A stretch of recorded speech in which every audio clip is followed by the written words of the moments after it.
இந்த நாளிலும் ஓய்வு நாள் மனமகிழ்ச்சி நாளுக்காக தேவனை ஸ்தோத்திரிக்கிறேன். இந்த நாளில் சபையில் ஏறெடுக்கிற ஆராதனை, பாடல், வேலை இவைகளுக்காக நாம் ஜெபிப்போம். ஸ்தோத்திரம் ஆண்டவரே, ஸ்தோத்திரப்பா. கிருபையும் இரக்கம் நிறைந்த எங்கள் நல்ல தகப்பனே, உங்களுடைய பரிசுத்தமுள்ள நாமத்தை ஸ்தோத்திரிக்கிறோம். கிருபையாய் கொடுத்த ஆண்டவரே, இந்த ஓய்வு நாள் மனமகிழ்ச்சி நாளுக்காக நன்றி செலுத்துகிற ஆண்டவரே.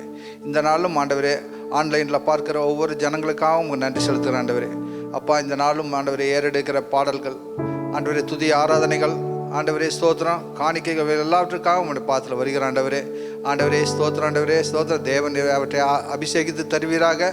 கேட்குற ஜனங்களுக்கு பிரயோஜனம் உண்டாக ஆண்டவரே, வசனத்தை கேட்கலாம் மட்டுமல்ல, அதன்படி தங்கள் வாழ்க்கையை அமைத்துக்கொள்ள தேவன் ஒவ்வொருவருக்கும் கிருபை பாராட்டுங்க.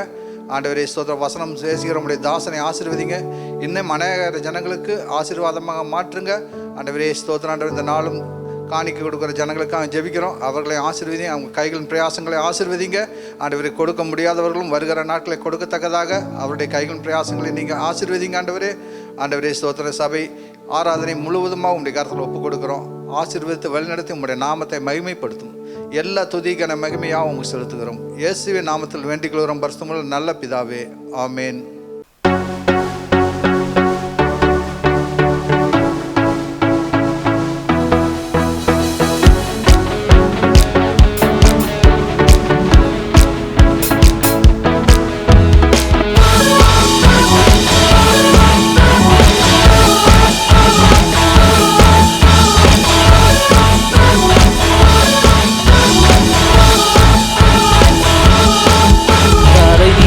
செய்தார், என்னை உயர்த்தி விட்டார், இனி நான் கலங்குவதில்லையே.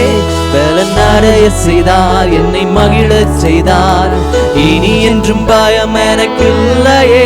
தலை நிமிர செய்தார், என்னை உயர்த்தி விட்டார், இனி நான் கலங்குவதில்லையே. பலன் அடைய செய்தார், என்னை மகிழச் செய்தார், இனி என்றும் பயம் எனக்கில்லையே.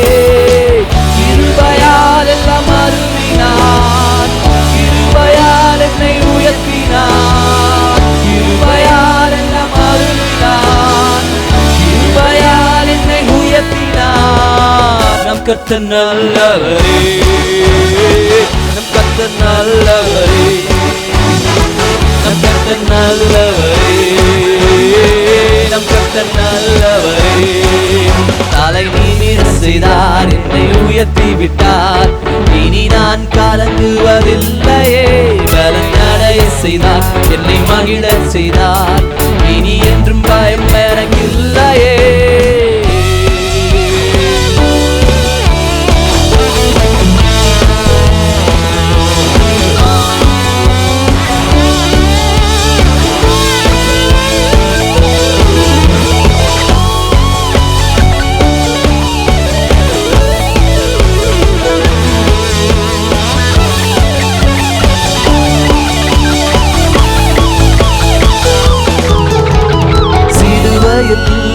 சிறுமையை சிதைத்திட்டார் ராஜனே, பெருமையை வேரோடு அழித்திட்டார் வெற்றியின் தேவனே.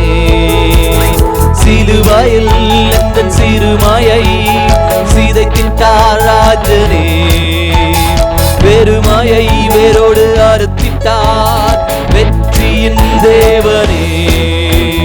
கைகளில் பாய்ந்த ஆணியால் என் கரம் பிடித்தாரே, ரத்தம் பாய்ந்த தம் கால்களால் என்னை நடக்க செய்தாரே. கைகளில் பாய்ந்த ஆணியால் என் கரம் பிடித்தாரே, ரத்தம் பாய்ந்த தம் கால்களால் என்னை நடக்க செய்தாரே. நம் கர்த்தர் நல்லவரே, நம் கர்த்தர் நல்லவரே, நம் கர்த்தர் நல்லவரே, நம் கர்த்தர் நல்லவரே.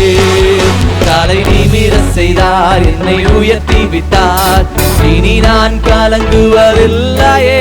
பலன் அடைய செய்தார், என்னை மகிழச் செய்தார், இனி என்றும் பயம் எனக்கில்லையே.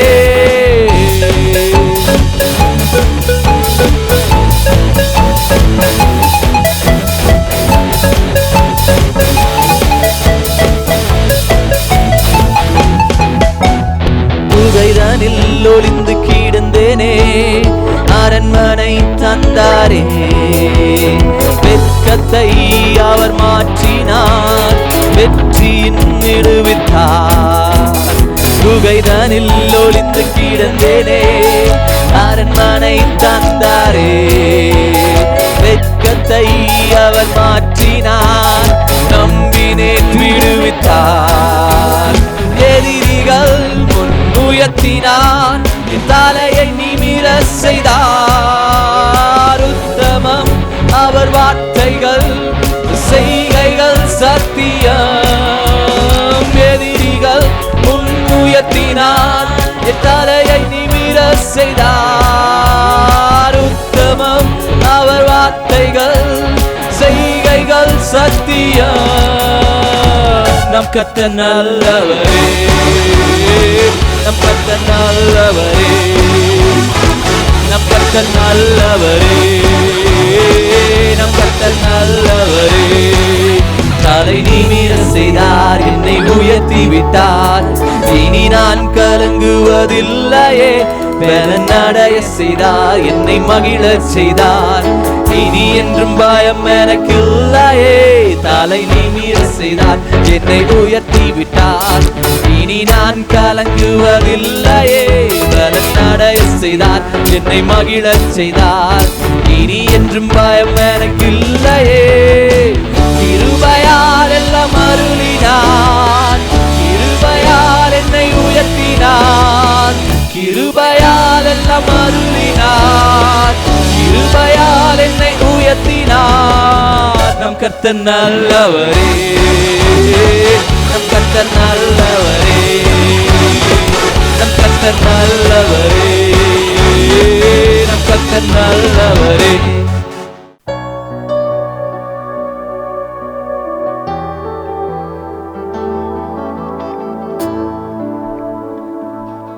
எல்லாரும் ஒருமித்து கர்த்தரை உயர்த்துவோமா? ஒரு அர்ப்பணிப்புள்ள இருதயத்தோடு. ஆண்டவரே, என்ன நடந்தாலும் நீங்க தான்ப்பா, எல்லா சூழ்நிலையிலும் நீரே தான் ஆண்டவரே, நீங்க தான்ப்பா. நீரே எல்லாம், நீரே எல்லாம், நீரே எல்லாம் இயேசுவே. நீரே எல்லாம், நீரே எல்லாம், நீரே எல்லாம் இயேசுவே. உயர்வோ தாழ்வோ, மரணமோ ஜீவனோ, நீரே எல்லாம் இயேசுவே. உயர்வோ தாழ்வோ, மரணமோ ஜீவனோ, நீரே எல்லாம் இயேசுவே.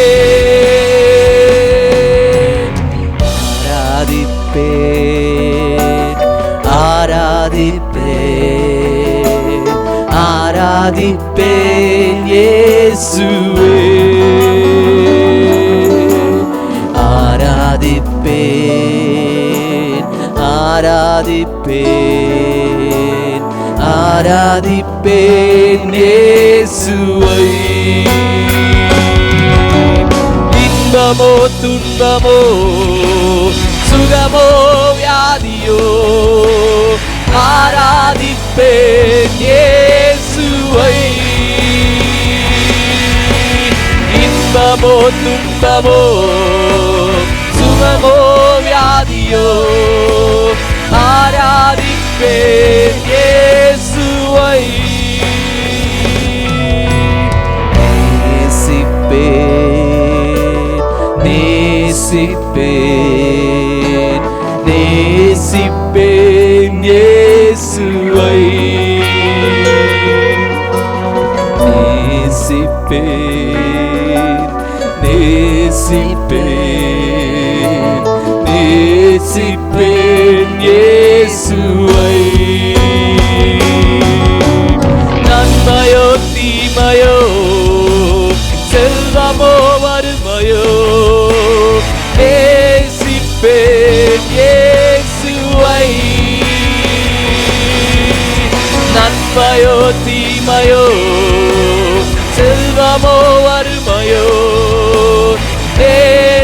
பிடிப்பேன் இயேசுவை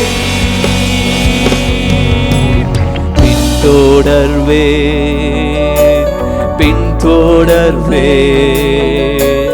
பின்தொடர்வேன் இயேசுவை தொடர்வேன் பின்தொடர்வேன்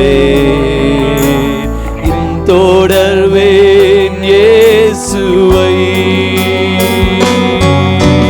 வெற்றியோ தோல்வியோ நிந்தையோ புகழ்ச்சியோ பின்தொடர்வேன் இயேசுவை வெற்றியோ தோல்வியோ நிந்தையோ புகழ்ச்சியோ பின்தொடர்வேன் இயேசுவை ஓ ஆராதனை இயேசுவுக்கே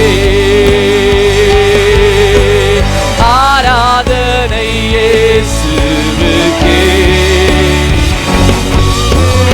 ஆராதனை இயேசுவுக்கே ஆராதனை இயேசுவுக்கே ஆராதனை ஆராதனை இயேசுவுக்கே எங்களோடு சேர்ந்து இந்த காலவேளையில ஆராதித்துக் கொண்டிருக்கிற தேவ ஜனமே என்ன நடந்தாலும் ஆண்டவரே உங்களை ஆராதிப்பேன் வெற்றியோ தோல்வியோ நிந்தையோ புகழ்ச்சியோ எதுவுமே எங்கள் தேவனாகிய கர்த்தரிடத்தில் நாங்கள் பேரிருந்து நாங்கள் வைத்திருக்கும் அன்பை பிரிக்க மாட்டாது Oh, we worship you, worship you, worship you. ஆராதனை இயேசுவுக்கே ஆராதனை இயேசுவுக்கே ஆராதனை ஆராதனை இயேசுவுக்கே ஆராதனை இயேசுவுக்கே நீர் சொன்னால் போதும் செய்வேன் நீர் காட்டும் வழியில் நடப்பேன் உம் பாதம் ஒன்றை பிடிப்பேன் அன்பு இயேசுவே நீர் சொன்னால் போதும் செய்வேன் நீர் காட்டும் வழியில் நடப்பேன் உம் பாதம் ஒன்றை பிடிப்பேன் அன்பு இயேசுவே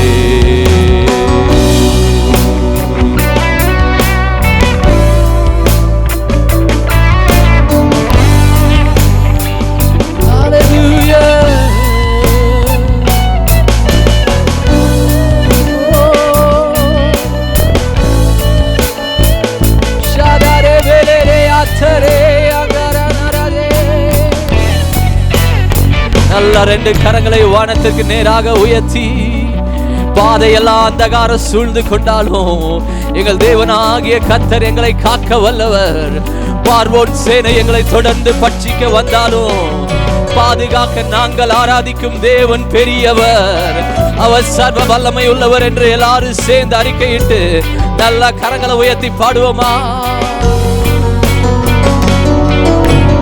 பாதையெல்லாம் அந்தகாரம் சூழ்ந்து கொண்டாலும் பாதுகாக்க கர்த்தருண்டு பயமே இல்லையே பார்வோன் சேனை தொடர்ந்து வந்து சூழ்ந்து கொண்டாலும் பாதுகாக்க கர்த்தருண்டு பயமே இல்லையே பாதையெல்லாம் அந்தகாரம் சூழ்ந்து கொண்டாலும் பாதை காட்ட நேசருண்டு பயமே இல்லையே பார்வோன் சேனை தொடர்ந்து வந்து சூழ்ந்து கொண்டாலும் பாதுகாக்க கர்த்தருண்டு பயமே இல்லையே ஆராதனை இயேசுவுக்கே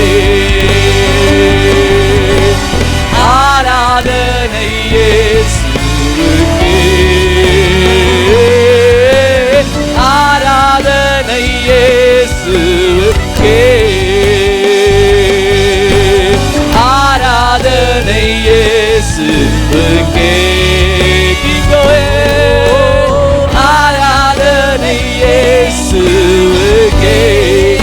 கர்த்தாவே, எல்லா துதிக்கும் கனத்துக்கும் மகிமைக்கும் பாத்திரரே. ஓ, இந்த காலவேளையில் உம்மை உயர்த்துகிறோம். நீர் மகிமைப்படுவீராக. மாட்சிமையும் கனமும் மகிமையும் ஒருவருக்கே உரியது. எல்லா அந்தகாரங்களையும் மாற்ற வல்லவர், எல்லா பாதைகளையும் செவ்வையாக்க நீர் வல்லவர், எல்லா சூழ்நிலைகளையும் தலைகீழாக மாற்ற நீர் வல்லவர், வனாந்திரங்கள் வயல்வெளியாக மாற்ற நீர் வல்லவர்.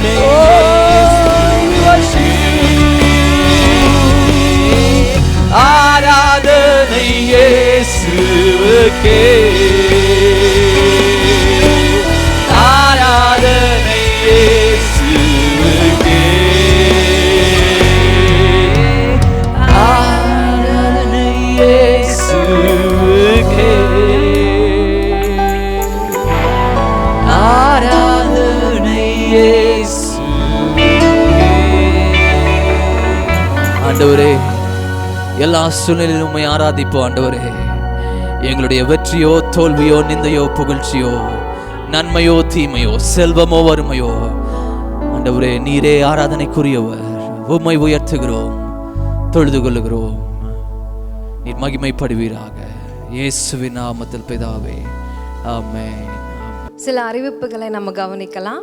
ஒவ்வொரு நாளும் 9:30 மணிலேருந்து 10 மணி வரைக்கும் நம்மளுக்கு ஃபேமிலி ப்ரேயர் ஜூம் மூலயமா நடக்குது.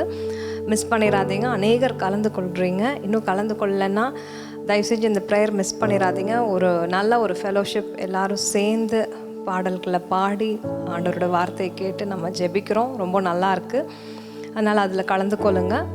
அதே போல் ஒவ்வொரு நாளும் யூத்துக்கும் ஒரு ஜூம் ஃபெலோஷிப் மீட்டிங் நடக்குது. ஒவ்வொரு நாளும் 8:30 மணிலேருந்து 9 மணி வரைக்கும். வாலிபர்கள் இருந்தீங்கன்னா தயவுசெய்து அதில் கலந்து கொள்ளுங்கள். ரொம்ப நல்லா இருக்குது. சண்டே கிளாஸ்க்காகவும் ஒரு ஜூம் மீட்டிங் வாரத்தில் 2 நாள் நடக்குது. செவ்வாய்க்கிழமை சாயந்தரம் 7 to 7:30, அப்புறம் வியாழக்கிழமை அதே மாதிரி 7 to 7:30. அதனால் சண்டே கிளாஸ் குழந்தைங்க ப்ளீஸ் அதில் கலந்து கொள்ளுங்கள். பேரண்ட்ஸ் கவனித்து பிள்ளைங்களை அதில் கலந்து கொள்ள சொல்லுங்கள். ஒவ்வொரு வெள்ளிக்கிழமை நம்ம சபையில் கூட முடியாத காரணத்தினால ஒவ்வொரு வெள்ளிக்கிழமை காலையில் 11லேருந்து 12 மணி வரைக்கும் ஜூம் ஃபாஸ்டிங் ப்ரேயர் நடக்குது. வீட்டில் யாரெல்லாம் இருக்கீங்க, யாரெல்லாம் ஃப்ரீயாக இருக்கீங்களோ தயவுசெய்து இந்த நேரத்தை பயன்படுத்திக்கோங்க. ஒவ்வொரு சண்டே 10:30க்கு சண்டே கிளாஸ் லிங்க் அனுப்புவாங்க. அதனால் குழந்தைங்க வந்து சண்டே ஸ்கூல் மிஸ் பண்ண மாட்டாங்க. அதனால் எவ்ரி சண்டே பேரண்ட்ஸ் ப்ளீஸ் குழந்தைங்களுக்கு அந்த 10:30க்கு அனுப்புகிற அந்த சண்டே கிளாஸ் லிங்க்கை குழந்தைங்களுக்கு போட்டு காமிங்க. அதை தொடர்ந்து 11 o'clock வந்து நம்ம எல்லாத்துக்கும் சர்ச் முடிஞ்சிட்டு நம்மளுக்கு ஃபெலோஷிப் நம்ம மிஸ் பண்ணுறனால 11 o'clock ஜூம் மூலியமாக நம்ம அந்த ஃபெலோஷிப் ஒரு 10 minutes தான். அதை மிஸ் பண்ணிடாதீங்க. பாஸ்டர் கண்டிப்பாக இருப்பாங்க. பாஸ்டர்கிட்ட பேசலாம், நம்ம ஒருத்தர் முகத்தை பார்க்கலாம், பேசலாம். அது நல்லாயிருக்கும். அந்த ஃபெலோஷிப் மிஸ் பண்ணிடாதீங்க. 11 o'clock சண்டே, சரிங்களா? இன்றைக்கி மறந்துடாதீங்க. இன்றைக்கி 11 o'clock எல்லோரும் சேர்ந்து நம்ம பாஸ்டருக்கு நம்ம விஷ் பண்ணணும். ஃபாதர்ஸ் டே இன்றைக்கி நம்ம செலிப்ரேட் பண்ணுறோம். அதனால் மறக்காமல் எல்லோரும் வாங்க, வந்து கலந்து கொள்ளுங்கள். இந்த வேலையில் கூட நம்ம ஆண்டவருக்காக காணிக்கை செலுத்தலாம். காணிக்கை வைத்திருக்கிறவர்கள் கரங்களை எடுத்து வைத்து கொள்ளுங்கள். நம்ம ஜெபிக்கலாம். அதுக்காக ஒன்றும் இல்லைன்னா கவலைப்படாதீங்க. ஆண்டவர் உங்களுக்கு வழிவாசல் திறப்பார், ஆசீர்வதிப்பார். அவர் ஆசீர்வாதத்தின் தேவன். நீங்கள் எல்லா காரியத்தையும் ஆண்டவர் பாதத்தில் வைத்து ஜெபம் பண்ணுங்கள். எல்லா குறைவுகளையும் அவர் வந்து உங்களுக்கு நிறைவாய் மாற்றி கொடுப்பார். சரி, நம்ம ஜெபிக்கலாம். துதிக்கிறோம் கர்த்தாவே. ஆண்டவரே, இந்த காலை வேலைக்காக நன்றி சுவாமி. இந்த காலை வேலையிலும் கர்த்தாவே நாங்கள் காணிக்க எங்கள் கரங்களில் வைத்திருக்கிறோம். உமக்காக செலுத்துறதுக்கு வந்திருக்கிறோம்ப்பா. இந்த ஆண்டவரே கொரோனா காலத்துலேயும் ஆண்டவரே, இந்த பஞ்ச காலத்துலேயும் ஆண்டவரே எங்கள் கிட்டே இருக்கிற அந்த சிறு காணிக்கையை நாங்கள் விதைக்கிறோம் சுவாமி. ஆண்டவரே, இது எங்களை ஆண்டவரே போஷிக்கட்டும், இது எங்களை வழி நடத்தட்டும், இது எங்கள் குடும்பத்துக்கு ஒரு ஆசீர்வாதம் கொண்டு வருவேன்மா ஜெபிக்கிறோம் கர்த்தாவே. அநேகர் வேலை இல்லாமல் கஷ்டப்படுறாங்க, இன்கம் இல்லாமல் கஷ்டப்படுறாங்க, சேலரி கிடைக்காம கஷ்டப்படுறாங்கப்பா. எல்லாம் உங்கள் பாதத்தில் வைக்கிறோம் சுவாமி. இந்த மாதம் ஆண்டவரே ஒவ்வொருத்தரோட தேவைகளை சந்திங்க. ஸ்கூல் ஃபீஸ் கட்டணும் ஆண்டவரே, எல்லா தேவைகளையும் ஆண்டவரே நீங்கள் இந்த மாதம் ஒவ்வொருவருக்கும் நீங்கள் சந்திக்க வேணுமா ஜெபிக்கிறோம். என்ன தேவைகள், என்ன பெட்டிஷன் வச்சுருந்தாலும் நீங்கள் அற்புத விதமாக ஆண்டவரே ஒவ்வொரு குடும்பத்தையும் ஆண்டவரே நீங்கள் ஆசீர்வதிக்க வேணுமா ஜெபிக்கிறோம். அடைத்த கதவுகளெல்லாம் திறப்பதாக சுவாமி, வேலை கிடைக்கட்டும், இன்கம் வரட்டும் சுவாமி, உங்கள் கரங்கள் ஒப்புவிக்கிறோம். ஒவ்வொருத்தரோட கையின் பிரயாசத்தை ஆசீர்வதிங்க, பெரிய காரியத்தை செய்யுங்க. ஏசு நாமத்தில் ஜெபிக்கிறேன் என் ஜீவனில் நல்ல பிதாவே, ஆமேன். ஒரு திருமண அறிக்கை உங்களுக்காக வாசிக்கிறேன். நம்முடைய சபையை சேர்ந்த brother Ilangovan, sister Mercy Ilangovan அவர்களுடைய குமாரத்தி ஆர்த்திக்கும், கன்னியாகுமரி மாவட்டம் நாகர்கோவிலைச் சேர்ந்த ரெவரண்ட் வின்சென்ட் ராஜ், திருமதி ராஜம் வின்சென்ட் ராஜ் அவருடைய குமாரன் டேவிட் அற்புதராஜுக்கும் நம்முடைய சபையில் ஜூலை மாதம் 7ஆம் தேதி திருமணம் நடைபெற இருக்கிறது. இந்த திருமணத்தில் இவர்கள் இணைக்கக்கூடாதபடி இருக்கக்கூடிய நியாயமான காரணங்கள், தடைகள் இருந்தால் நீங்கள் முன்கூட்டியே சபையின் போதகர்களுக்கு எழுத்து மூலமாய் தெரிவிக்கும்படி அன்பாய் கேட்டுக்கொள்கிறோம். இது இந்த திருமணத்திற்காக வாசிக்கப்பட வேண்டிய முதலாவது திருமண அறிக்கை.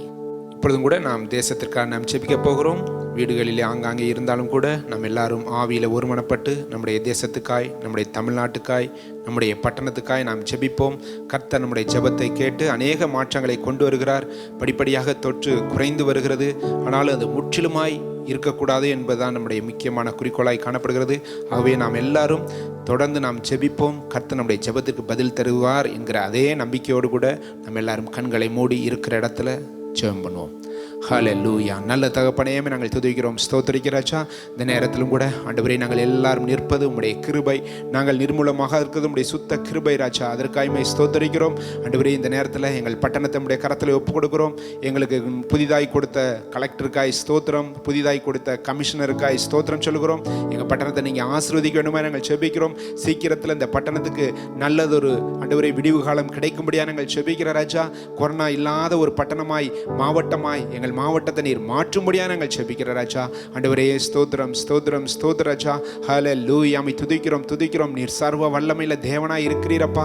ஆண்டவரே, உமக்கு முன்பாக ஆண்டவரே எந்த ஒரு தடையும் நிற்க முடியாது ராஜா.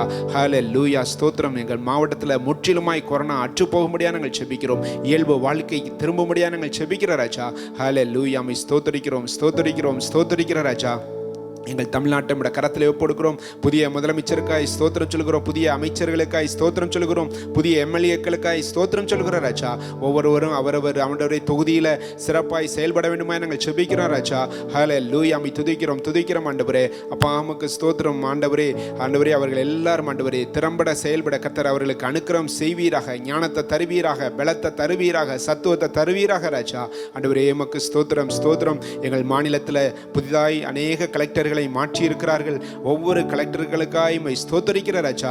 ஒவ்வொருவரும் ஆண்டவரே இந்த கொரோனா ஒழிப்பு திட்டத்தில் ஆண்டவரே திறம்பட செயல்பட கர்த்தர்களுக்கு அனுக்கிரகம் செய்யும்படியா நாங்கள் செபிக்கிற ராஜா.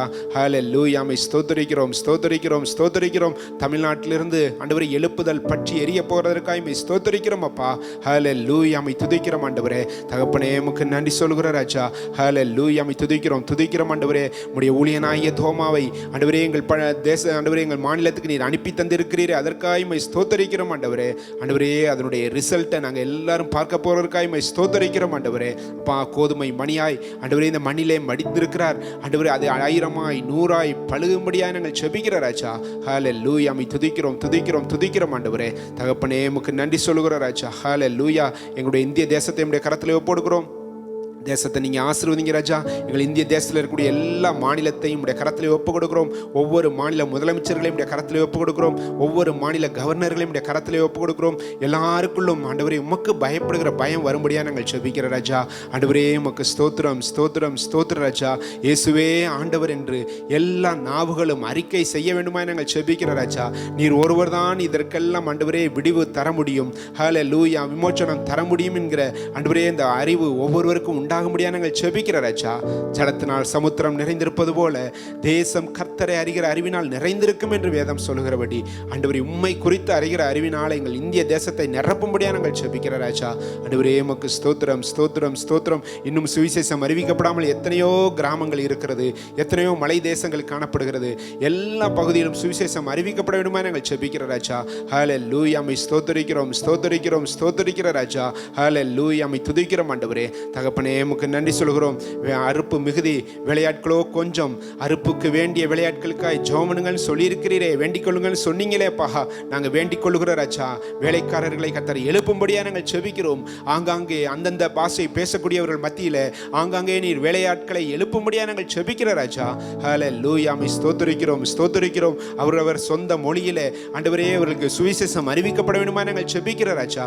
ஹல்லேலூயா. துதிக்கிறோம் ஆண்டவரே. பல பல பாஷை பேசக்கூடிய எங்களுடைய இந்திய தேசத்தில் ஆண்டவரே அங்கங்கே ஆண்டவரே ஊழியர்களை நீர் எழுப்பி தர வேண்டுமா நாங்கள் செபிக்கிறோம். சுவிசேஷர்களை எழுப்பி தர வேண்டுமா நாங்கள் செபிக்கிற ராஜா. ஹல்லேலூயா. துதிக்கிறோம், துதிக்கிறோம், துதிக்கிறோம் ஆண்டவரே. எங்கள் பிரைம் மினிஸ்டர் உடைய கரத்திலே ஒப்பு கொடுக்குற ராஜா. அவருக்கு விசேஷ பாதுகாப்பை தரும்படியாக நாங்கள் செபிக்கிறோம். விசேஷ ஞானத்தை தரும்படியாக நாங்கள் செபிக்கிறோம். மக்களை நேசித்து மக்களுக்காகவே வாழக்கூடிய ஒரு நல்ல இருதயத்தை அவருக்கு தரும்படியாக நாங்கள் செபிக்கிற ராஜா. ஹல்லேலூயா. ஸ்தோத்திரிக்கிறோம், ஸ்தோத்திரிக்கிறோம், ஸ்தோத்திரிக்கிற ராஜா. ஆண்டவரே எங்கள் ஜனாதிபதியை கர்த்தர் ஆசீர்வதிப்பீராக ராஜா. மத்திய மந்திரிகள் ஒவ்வொருவரையும் கர்த்தர் ஆசீர்வதிப்பீராக ராஜா. ஆண்டவரே உமக்கு ஸ்தோத்திரம், ஸ்தோத்திரம், ஸ்தோத்திரம் அப்பா. தகப்பனே உமக்கு நன்றி சொல்கிறோம் ராஜா. ஹல்லேலூயா. ஸ்தோத்திரிக்கிறோம், ஸ்தோத்திரிக்கிறோம். தேசமே பயப்படாதே, மகிழ்ந்து கலிகூறு. கர்த்தர் பெரிய காரியங்களை செய்வார் என்று வசனம் சொல்லுகிறதே. ஆண்டவரே எங்கள் தேசத்தில் நீங்க பெரிய காரியங்களை செய்யும்படியாக நாங்கள் செபிக்கிற ராஜா. ஹல்லேலூயா. துதிக்கிறோம், துதிக்கிறோம் ஆண்டவரே. நன்றியோடுமே நாங்கள் துதிக்கிற ராஜா. கர்த்தருடைய கரம் எங்கள் இந்திய தேசத்துக்கு நேராய் நீட்டப்பட வேண்டுமா நாங்கள் செபிக்கிற ராஜா. ஆண்டவரே உமக்கு ஸ்தோத்திரம்.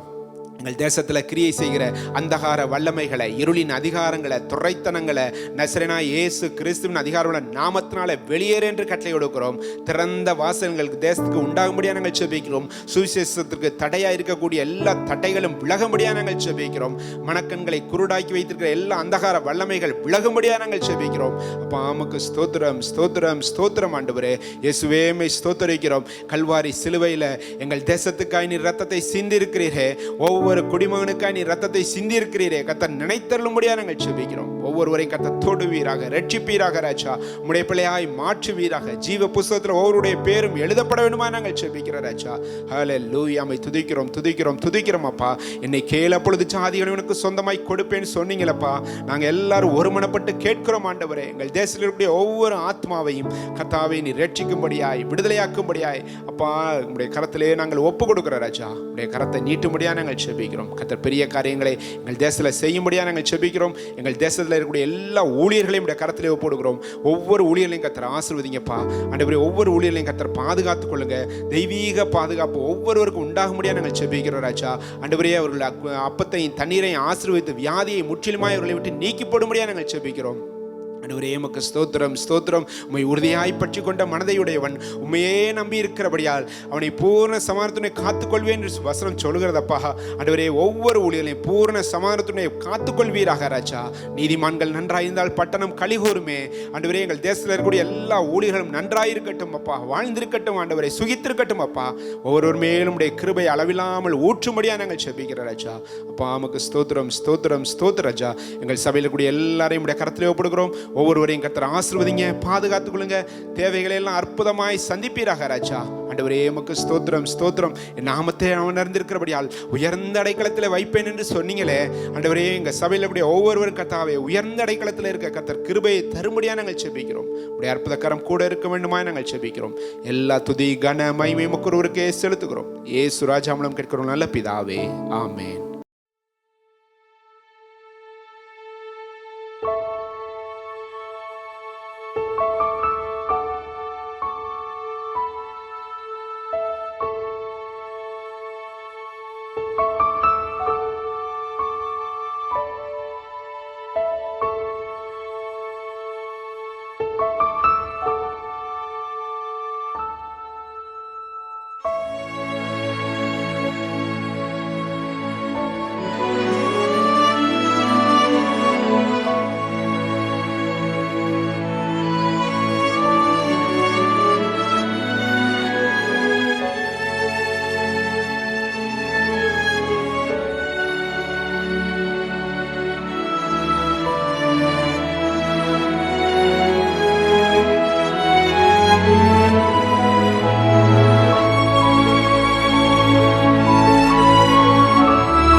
Daddy. IPL இருக்க எல்லா fathersக்கும் Happy Father's Day. Happy Father's Day to our spiritual father. Happy Father's Day. Happy Father's Day, Daddy. Father's Day, Appa. Love you, Appa. Father's Day. Praise the Lord. என் பேரு Beulah. Happy Father's Day, Pastor. Father's Day. Happy Father's Day. Happy Father's Day. Happy Father's Day. Happy Father's Day, Daddy. Happy Father's Day, Daddy. Love you so much. Happy Father's Day. Praise the Lord. Happy Father's Day. Happy Father's Day, my daddy. Happy Father's Day. Happy Father's Day. Happy Father's Day. Happy Father's Day, Daddy. Happy Father's Day. Happy Father's Day, Daddy. Love you so much.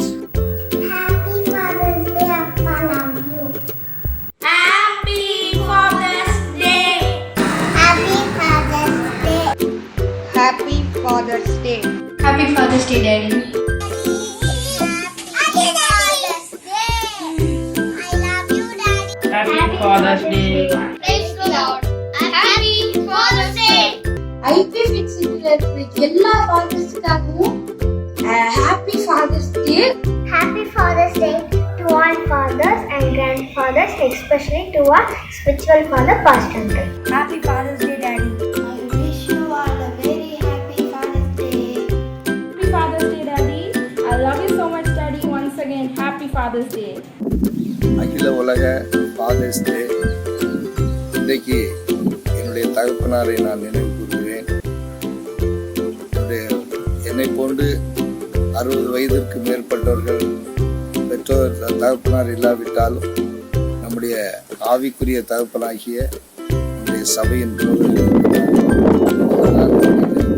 சபைக்கு ஆவிக்குரிய தகப்பனாக இருக்கிறார். அவர்களை இந்த நாளில் நான் மனதார வாழ்த்துகிறேன். அவர்கள் எல்லா நலமும் பெற்று தேவ கிருபையிலும் மனித தயவிலும் ஆவிக்குரிய வரங்களை பெற்று கொடா கொடியாய் பெருகும்படியாய் இன்றைக்கு இந்த ஃபாதர்ஸ் டே நாளிலே நான் வாழ்த்துகிறேன். இந்த நாளிலும் ஃபாதர்ஸ் டே கொண்டாடப்படுகிறது. நம்முடைய சபையில் இருக்கக்கூடிய அனைவருமே ஆவிக்குரிய வாழ்க்கையிலும் உலக காரியத்திலும் எல்லாருமே வளர வேண்டும் என்று மிகவும் அதிகமாய் விரும்பக்கூடிய நம்முடைய தகப்பன், நம்முடைய சபையின் போதகர் அவர்களுக்கு இந்த நாளில் ஹாப்பி ஃபாதர்ஸ் டே. ஹாப்பி ஃபாதர்ஸ் டே அண்ணா. ஹாப்பி ஃபாதர்ஸ் டே. இந்த நாளில் எங்களுக்கு திருமணமாகி 23 வருஷம் உங்களோட நாங்கள் இருக்கிறோம். எங்களுக்கு 23 வருஷமாக ஆவிக்குரிய தகப்பனா நீங்கள் இருக்கீங்க. ஹாப்பி ஃபாதர்ஸ் டே. வாழ்த்துக்கள். நம் சபையின் போதகர் அவர்களுக்கும் சபையில் உள்ள எல்லா தந்தையர்களுக்கும் இனிய தந்தையர் தின நல்வாழ்த்துக்கள். IPF 8 சிட்டியின் ஆவிக்குரிய தகப்பன் அருமையான போதகர் அவர்களுக்கும் IPF 8 சிட்டியின் எல்லா விசுவாச தகப்பன்மார்களுக்கும் happy father's day. Happy Father's Day, Dad. I love you. Happy Father's Day, Appa. I love you. உங்கள் யாவரையும் ஆண்டவருடைய நாமத்தினாலே வாழ்த்துகின்றேன். இன்று உலகமெங்கிலும் தகப்பனார் தினம் கொண்டாடப்படுகிறது. ஃபாதர்ஸ் டே.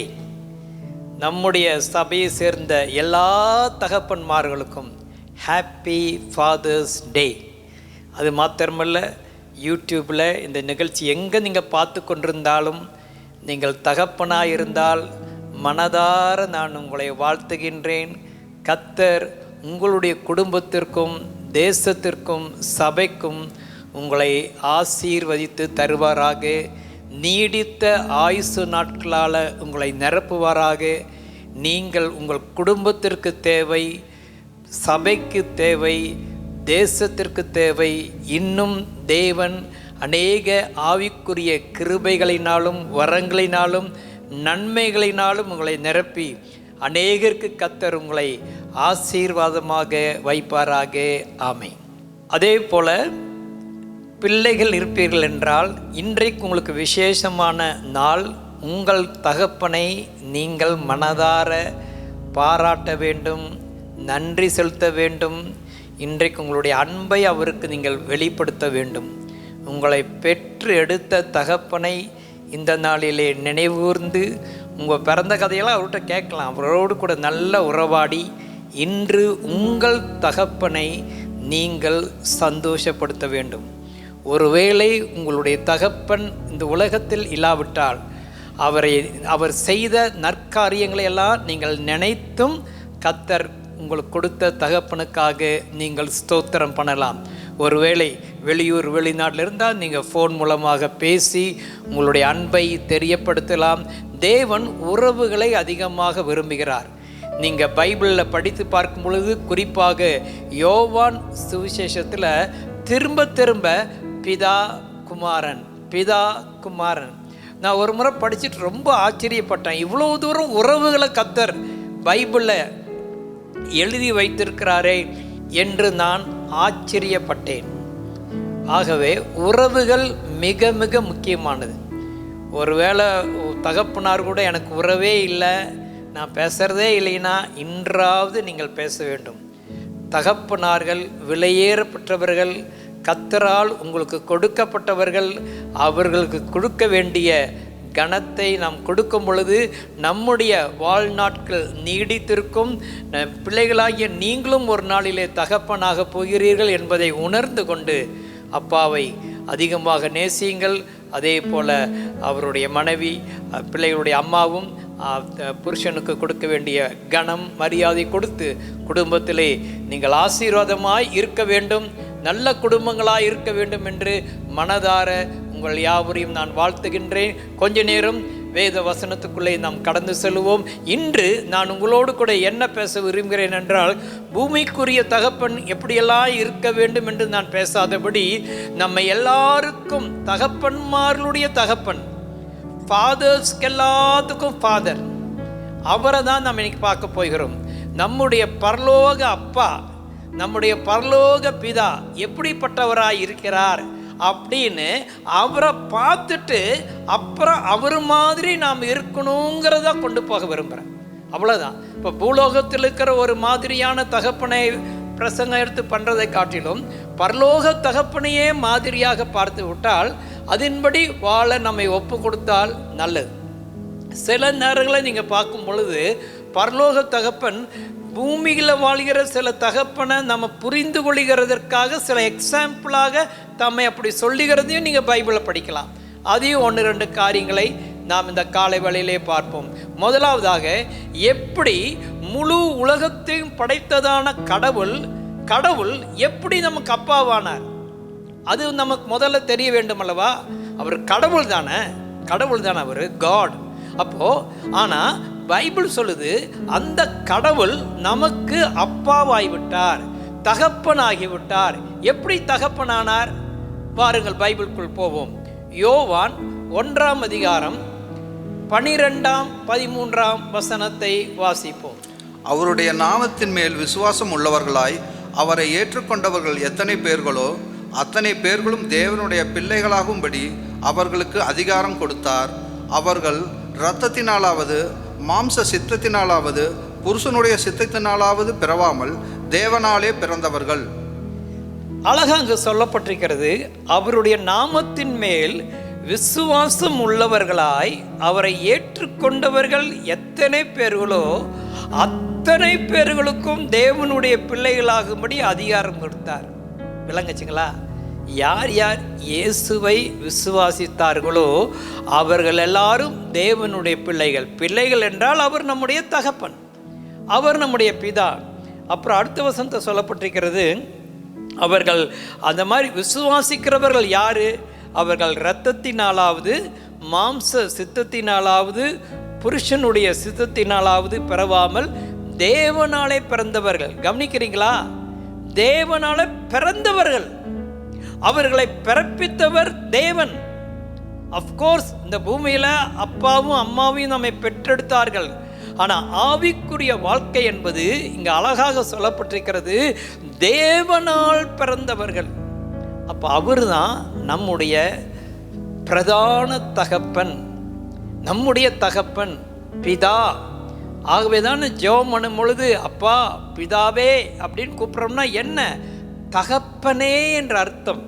ஆகவே அவர் நம்முடைய தகப்பனாக காணப்படுகிறார். இப்போ என்னன்னா நிறைய பேர் அவர் அந்த தகப்பன் அப்படிங்கிறதே மறந்துட்டாங்க.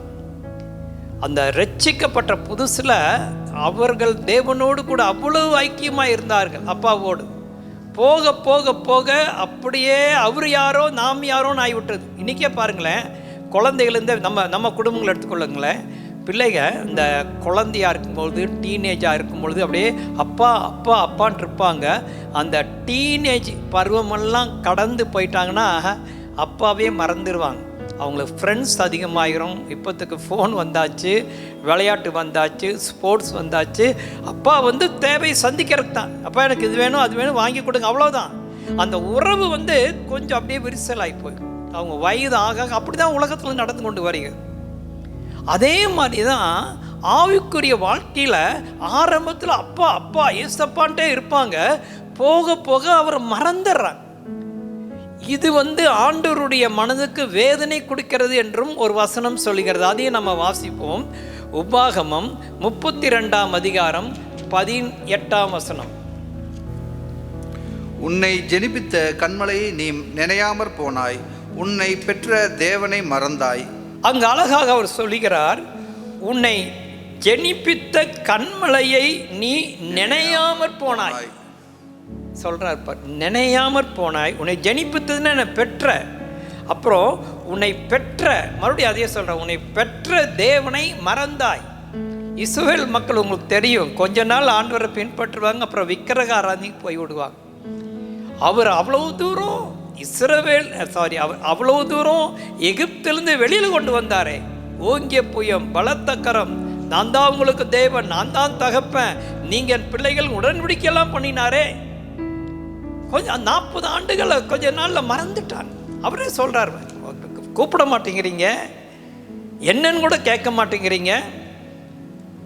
சில நேரங்களில் பிள்ளைங்களும் அப்படித்தானே, அப்பா சாப்பிட்டீங்களான்னு கூட கேட்கறது இல்லையே, நல்லா இருக்கிறீங்களான்னு கூட எப்போ கடைசியாக கேட்டீங்க, அந்த மாதிரி ஆயிட்டாங்க.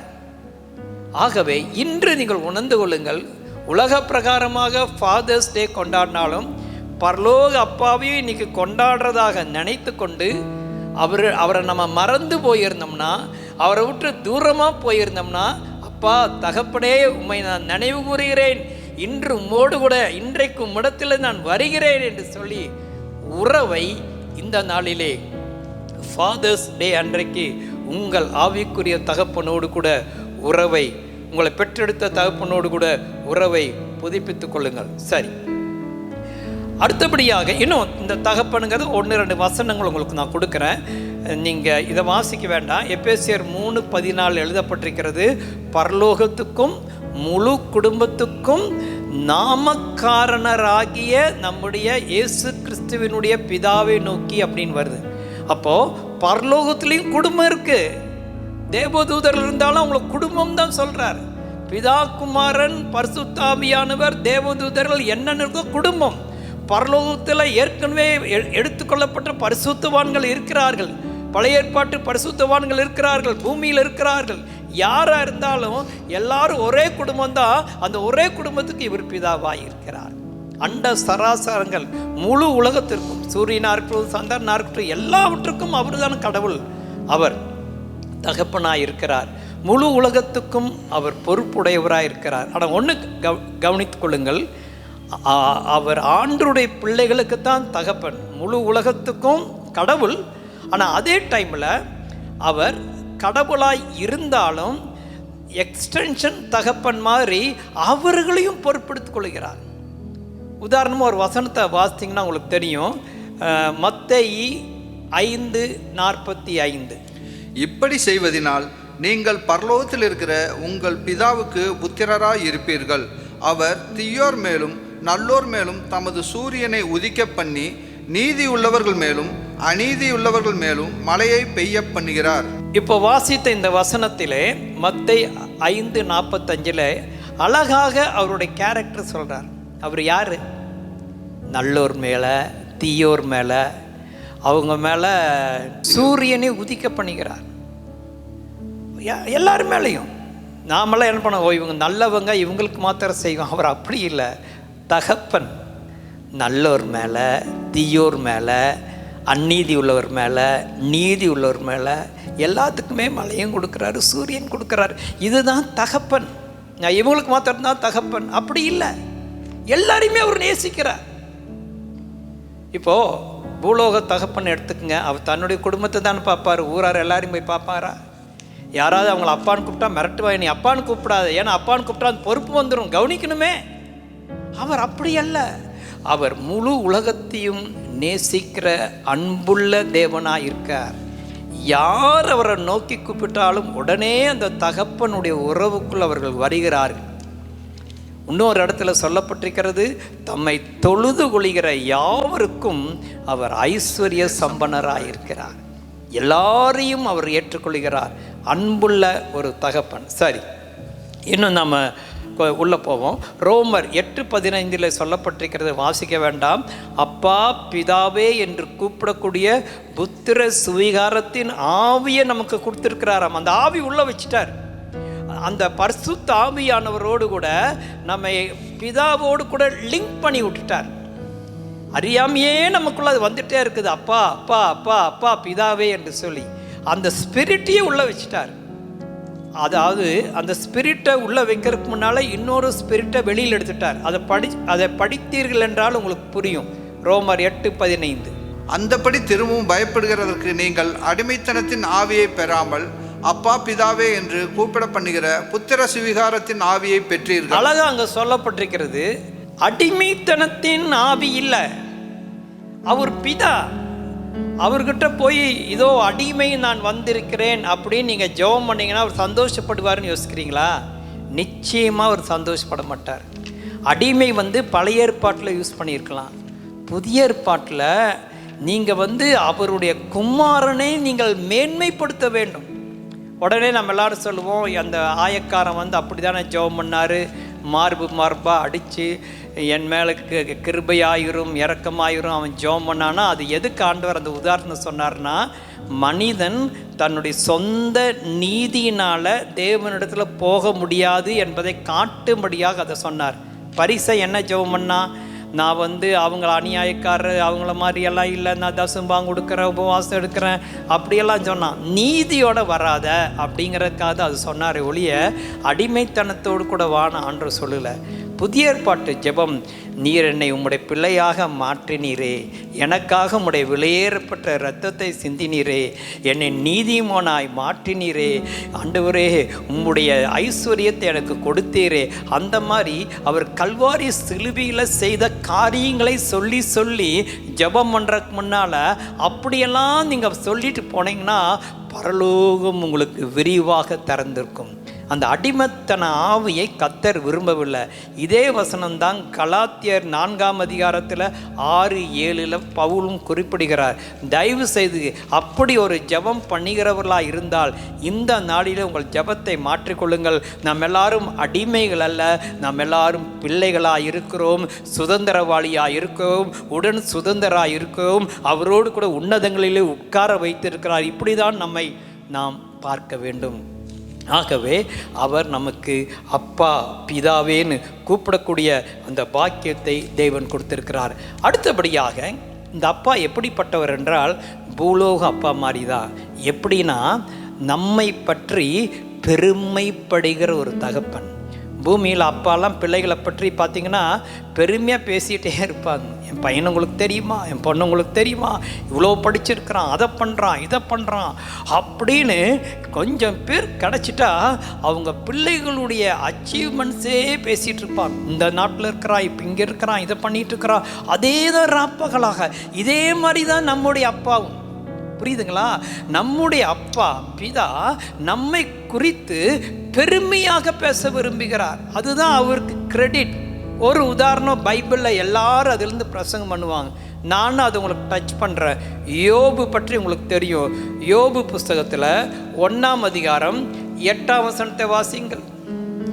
கர்த்தர் சாத்தானை நோக்கி, என் தாசனாகிய யோபின் மேல் கவனம் வைத்தாயோ, உத்தமனும் சன்மார்க்கனும் தேவனுக்கு பயந்து பொல்லாப்புக்கு விலகிறவனுமாகிய அவனைப் போல பூமியில் ஒருவனும் இல்லை என்றார். அப்போது அதில் பாருங்க, வேணுமுனே ஆண்டவர் சாத்தானை கூப்பிட்டு சொல்கிறாரு, என் தாசனாகிய யோபின் மேல் கவனம் வைத்தாயோ. உத்தமன், சன்மார்க்கன், தேவனுக்கு பயப்படுகிறவன், பொல்லாப்புக்கு விளைகிறவன், பூமியில் அவனை போல பூமியில் ஒருவனும் இல்லை. இந்த மாதிரி ஆண்டவர் சாட்சி சொல்ல அவர் விரும்புகிறார். யோசிச்சு பாருங்க, உங்களை அப்படி சொன்னா, இவனை மாதிரி கோவை புதூரில் ஒருவனும் இல்லை, கோயம்புத்தூரில் யாரும் இல்லை, அவ்வளோ தூரம் பூமிக்கே போக வேண்டாம், நம்ம ஊருக்குள்ளேயே வாங்க, உங்கள் ஊரை நினைத்து கொள்ளுங்கள். சொல்ல முடியுமா? சொல்ல முடியுமா? யோபு சொல்கிறார், அவ்வளோ சந்தோஷம், அவ்வளோ பூரிப்பு. ஏன்னா இவனும் உலகம்லாம் சுற்றிட்டு தான் வரான். பார்த்தியா, உலகத்தில் வேற யாரும் அந்த மாதிரி இருக்கிறாங்களா? அப்போ இவன் அதான் மற்ற சம்பாஷணைக்குள்ளே போக வேண்டாம், நேரம் ஆயிரும், உங்களுக்கு தெரியும், நீங்கள் அவனை எல்லாம் வச்சுருக்கிறீங்க, எல்லாம் கொடுத்துருக்குறீங்க அப்படின்னு சொல்லி அவன் சோதனைக்குள்ளே கொண்டு போகிறான். ஆனால் என்ன நடக்குது?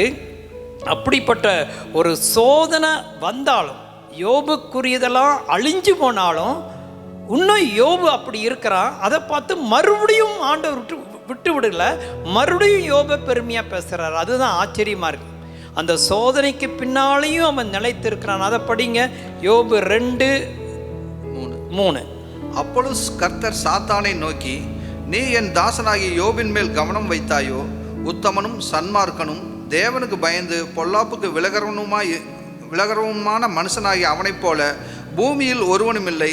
முகாந்தரம் இல்லாமல் அவனை நிர்மூலமாக்கும்படி நீ என்னை ஏவின போதிலும் அவன் இன்னும் தன் உத்தமத்திலே உறுதியாய் நிற்க. நல்லா கவனிங்க, முகாந்தரம் இல்லாமல். அப்போ முகாந்தரம் இல்லாமல் அவனை நிர்மூலமாக்கும்படி ஒன்றுமே அவங்ககிட்ட இல்லை, ஆனாலும் நீ அவனை தண்டிக்க சொன்ன, அவனுக்கு விரோதமாக என்னை காரியங்களை நீ பண்ண சொன்ன, முகாந்தரமே இல்லை. நல்லா கவனிங்க, யோபு அனுபவித்த அத்தனை தீமைகளுக்கும் பைபிள் கிளியராக சொல்லுது, எந்த முகாந்தரம் இல்லை. சில நேரம் நம்முடைய வாழ்க்கையில் அப்படி தான். நாம் அனுபவிக்கிற சோதனைகள், கஷ்டங்கள், நெருக்கங்கள், அவமானத்துக்கு எந்த முகாந்தரமே இருந்திருக்காது. ஆயிலும் நாம் அந்த வழியாக போகிறோம்னா இது கர்த்தர் அனுமதித்தது. இன்றைக்காவது நீங்கள் அது புரிந்து கொள்ளுங்கள். பைபிள் கிளியராக சொல்லுது, முகாந்தரம் இல்லாமல் உங்களுக்கு அநேக காரியங்கள் நேரிட்டு கொண்டே வருகிறதால ஒருவேளை சில காரியங்களுக்கு எந்த முகாந்தரமே இல்லை. நீங்களே யோசிக்கலாம், தான் ஒன்றுமே பண்ணலையே, ஏன் நான் இதை அனுபவிக்கிறேன்? அது ஏதோ தேவனுடைய ஒரு பிளான். உங்களை ஆண்டவர் நிரூபித்து காட்ட வேண்டும் சாத்தானுக்கு என்று அனுமதித்திருக்கலாம். ஆனால் அதுக்கு பிற்பாடு ஒரு பெரிய ஆசீர்வாதம் வந்ததை நீங்கள் பார்க்கலாம். ஆனால் யோபுக்கு இவ்வளவு வந்தும் நான் சொல்ல வருகிறது என்னவென்றால், அவன் தன்னுடைய தகப்பனாகிய பிதாவினுடைய உறவில் கொஞ்சம் கூட அவன் மாறல. இதை யோசிப்பீர்களா? எவ்வளவு கொடுமை அவனுக்கு நடந்ததுங்க. அந்த நேரத்துக்கு கர்த்தரே அனுப்பின மாதிரி தான் தெரியும். எப்பொழுதுமே இந்த சோதனை கஷ்டங்கள் வந்தால் முதல்ல, ஆண்டவர் எனக்கு ஏன் இந்த பாடு கொடுத்தீர், ஏன் என்னை தெரிந்து கொண்டீர். நானே அப்படி தான் ஜெபம் பண்ணியிருக்கிறேன். எல்லாருமே அப்படி தான் கடவுளை தான் பிளேம் பண்ணோம். ஏன் ஏன் ஏன் எனக்கு இது நேர்ந்தது, ஏன் என் குடும்பத்தில் இப்படி ஒரு மரணம் நடக்க வேண்டும், ஏன் எனக்கு இப்படி சம்பவிக்க வேண்டும். அந்த ஏன்னா அந்த உறவில் நம்ம நெருக்கமாயிட்டோம் இல்லை, அப்புறம் அப்படி தானே பேசுவோம். யோபு பார்த்தீங்கன்னா அந்த மீதி உள்ள அதிகாரமெல்லாம் புலம்புறார். ஆனால் கடைசியில் என் வாயை பொத்தி கொள்கிறேன் முடிக்கிறார். ஆனால் அந்த புலம்பல் வரத்தான் செய்யுது. ஆனால் ஒரு நிமிஷம் அவருக்கு நேரிட்டதை பாருங்க. இவ்வளவு நேரிட்டும் ஆண்டவரை அவன் விடலை. நான் என்ன சொல்ல வரேன், உறவை விடலை. மனைவியே சொல்கிறா, தேவனை பிதா உங்கள் அப்பாவை தூஷித்து ஜீவனை விடும், தற்கொலை பண்ணு. இன்னும் கடவுளே, தேவனே, அப்பா பிதாவேன்னு கூப்பிட்டு இருப்பீங்களா? தேவனை நினைத்து கொண்டு இருப்பீர்களா? கேட்குறான் மனைவி. ஆனால் அவர் விடலை. அப்போ கவனிங்க, அவர் அனுபவித்த தீமை நான் என்று உங்களுக்கு சுட்டி காட்டும்படியாக விரும்புகின்றேன். யோசித்து பாருங்கள். அவருடைய 10 யோபுக்கு எத்தனை பேர்? 7 குமாரர்கள், 3 குமாரத்திகள். கவனிக்கிறீங்களா? அதாவது ஒரே நேரத்தில் ஒரு நிமிஷத்தில் 10 பேர் செத்து போயிட்டாங்க, வீடு இடிந்து விழுந்து 10 பேரும்.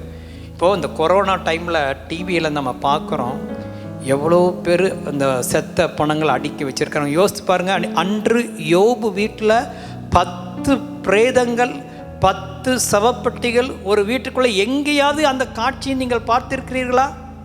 கொஞ்சம் கற்பனை பண்ணி பாருங்கள். ஒரே நாளில் எப்படி இருந்திருக்கும், அவன் எப்படி கலங்கியிருப்பான். மனைவி கூட ஆறுதலுக்கு இல்லையே.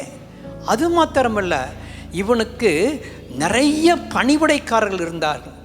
நீங்கள் அந்த முதல் 2 வசனங்களை பார்த்தீங்கன்னா அவனுக்கு 3000 ஒட்டகம், 7000 ஆடுகள், பெரிய பட்டியல் கொடுத்துட்ருக்கு. அதுக்குள்ளே நம்ம போக வேண்டாம். இதை பார்த்துக்கிறதுக்கு குறைஞ்சது 1000 பேர் இருந்திருப்பாங்க. அந்த 1000 பேரையும் மற்றவர்கள் வந்து கூட்டிகிட்டு போயிட்டாங்க, அடிமைகளாக இழுத்துட்டு போயிட்டாங்க. அந்த ஒவ்வொரு டீம்லேயும் ஒவ்வொருத்தன் தான் மீதியானா. அந்த மீதியானவன் வந்து தான் ரிப்போர்ட் கொடுக்குறான். 4 பேர் தான் மீதியாக இருந்திருக்கிறாங்க. நல்லா கவனிங்க, அதுக்குள்ளே போன நேரம் ஆயிரும். ஒவ்வொருத்தனும் வந்து நான் ஒருவன் மாத்திரம் தப்பி வந்தாங்கன்னு தான் பைபிள் எழுதியிருக்குது ஃபர்ஸ்ட் சாப்டரில். அப்போது அவன் நிலைமை பாருங்கள். அப்படி இருந்தாலும் தேவனோடு கூட இருக்கிற உறவை அவன் விட்டுவிடவில்லை. அவன் சொல்லுகிறான், அவர் என்னை கொன்று போட்டாலும் அவர் மேல் நம்பிக்கையாயிருப்பேன். அருமையானவர்களே, உங்களுக்கு கர்த்தர் தகப்பனாய் இருப்பார் என்றால் உங்களுக்கு என்ன சோதனை போராட்டம் வந்தாலும் தகப்பனுடைய உறவை விட்டுறாதீங்க. உங்கள் ஜெப வாழ்க்கையை விட்டுறாதீங்க. உங்களுடைய வேத வாசிப்பை விட்டுறாதீங்க. அந்த அன்புள்ள தகப்பனோடு கூட யோபு உறவு வைத்த மாதிரி வைத்தருங்க.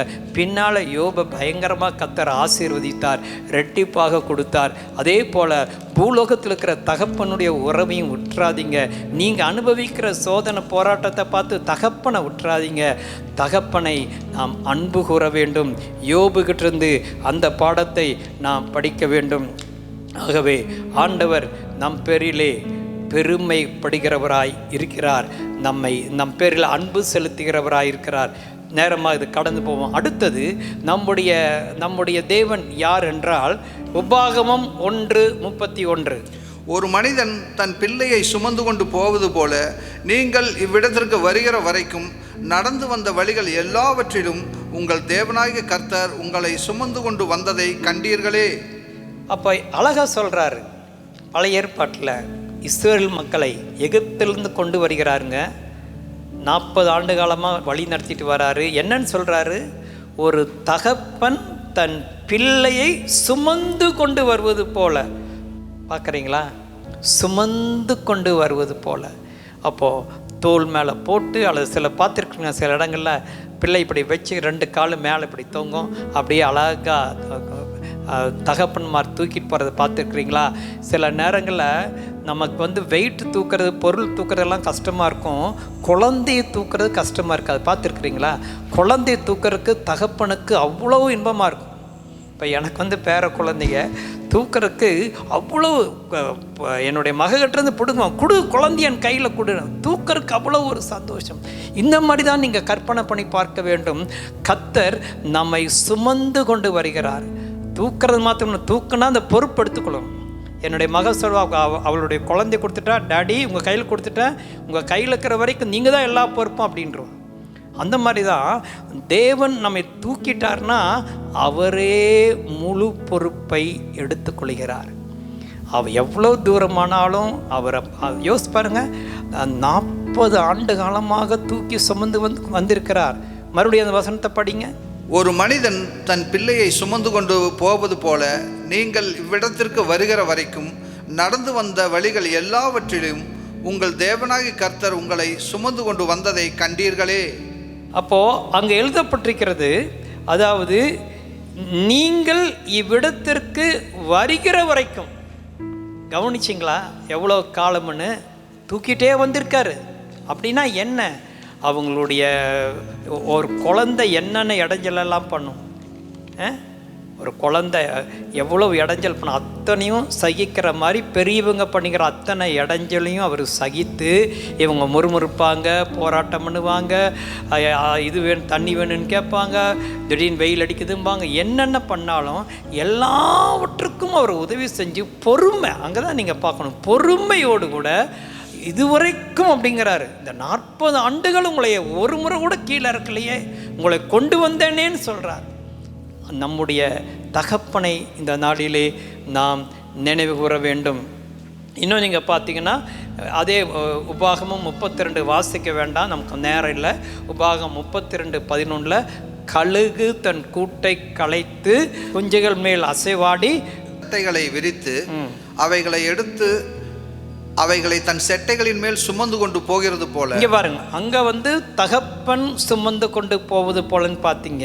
இங்க மறுபடியும் ரெஃபர் பண்றாரு, கழுகு தன் குஞ்சுகளை சுமந்து கொண்டு போவது போல. அப்போ சுமந்து இருக்கார், சுமக்காம அப்படி அவர் எழுதல. தகப்பனை கம்பேர் பண்றாரு. இவங்களுக்கு புரிய மாட்டேங்குது. தகப்பனை கொண்டு வராரு, கழுகை கொண்டு வராரு. அட இப்படிதாப்பா நான் உங்களை சுமந்தேன், என்னை மறந்துட்டீங்களே, நான் தான் உங்களை சுமந்து கொண்டு வருகிறேன். ஆனால் நமக்கு அது தெரிய மாட்டேங்குது. நாமே நம்மை சுமக்கிற மாதிரி நினைத்து கொள்கிறோம். அவர் அன்புள்ள தகப்பன். நமக்கு கஷ்டம் வரும்பொழுது, போராட்டம் வரும்பொழுது நம்மை அவர் சுமக்கிற தேவன் என்பதை இந்த நாளிலே நீங்கள் அறிந்து கொள்ள வேண்டும். அது மாத்திரமல்ல, ஏசாயா 40:11 ஒரு மெய்ப்பனுக்கு கம்பேர் பண்றார் தம்மை. மேய்ப்பனை போல தமது மந்தையை மேய்ப்பார், ஆட்டுக்குட்டிகளை தமது புயத்தினால் சேர்த்து தமது மடியிலே சுமந்து கரவுளாடுகளை மெதுவாய் நடத்துவார். அப்போ இந்த இடத்துல மெய்ப்பனை கம்பேர் பண்றார். முதல்ல தகப்பன், அடுத்தது கழுகு, இப்போ மெய்ப்பன். மெய்ப்பன் எப்படி ஆடுகளை பார்த்துப்பார்? எப்படியோ போட்டுன்னு விட்டுருவாரா மெய்ப்பனு? பைபிள் புதிய ஏற்பாட்டில் ஒரு உதாரணம் படிக்கிறோம் இல்லைங்களா? 99 ஆடு இருக்குது, ஒன்று காணாமல் போய், ஒன்று தானே விடலையே. அதுதான் மெய்ப்பன். நம்ம மேலே அவ்வளவு கருசனையுடைய தகப்பனாக காணப்படுகிறார். நம்மை கவனிப்பதிலே அவர் அவிதமாக காணப்படுகிற ஒரு மெய்ப்பனுடைய குணத்தை கொண்டு வருகிறார். இன்னும் நீங்கள் பாருங்க, 46:3-4 யாக்கோபின் சந்ததியாரே, இஸ்ரவேல் சந்ததியில் மீதியாகிய சகல ஜனங்களே, எனக்கு செவி கொடுங்கள். தாயின் வயிற்றில் தோன்றினது முதல் உங்களை ஏந்தி, தாயின் கர்ப்பத்தில் உற்பத்தியானது முதல் உங்களை தாங்கினேன். போதும். எவ்வளவு அழகா சொல்லப்பட்டிருக்கிறது, கவனிக்கிறீங்களா? என்ன எழுதப்பட்டிருக்கிறது? தாயின் வயிற்றில் தோன்றினது. அம்மா உங்களை கன்சீவ் ஆன அந்த நாள், அதாவது தாயின் வயிற்றில் தோன்றின முதல் உங்களை ஏந்தி தாயின் கர்ப்பத்தில் உற்பத்தியானது முதல் உங்களை தாங்கினேன். அடுத்தது, உங்கள் முதிர் வயது வரைக்கும் நான் அப்படி செய்வேன், நரை வயது மட்டும் நான் உங்களை தாங்குவேன். நான் அப்படி செய்து வந்தேன், இனிமேலும் நான் ஏந்துவேன், நான் சுமப்பேன், தப்புவிப்பேன். அப்போ அங்க பாருங்க, உங்கள் முதிர் வயது வரைக்கும் நான் அப்படி செய்வேன். கவனிக்கிறீங்களா? தாய் வயிற்றில் இருந்து முதிர் வயது ஆகிற வரைக்கும், அப்புறம் நர வயது மட்டும், 2 ஏறத்தாழ 1 நர வயது மட்டும் நான் உங்களை தாங்குவேன், நான் அப்படி செய்து வந்தேன், இனிமேலும் நான் ஏந்துவேன், சுமப்பேன், தப்புவிப்பேன். ஆமேன் சொல்லுவோம். ஆமேன். 3 ப்ராமிஸ் கொடுக்கிறார் தகப்பன்.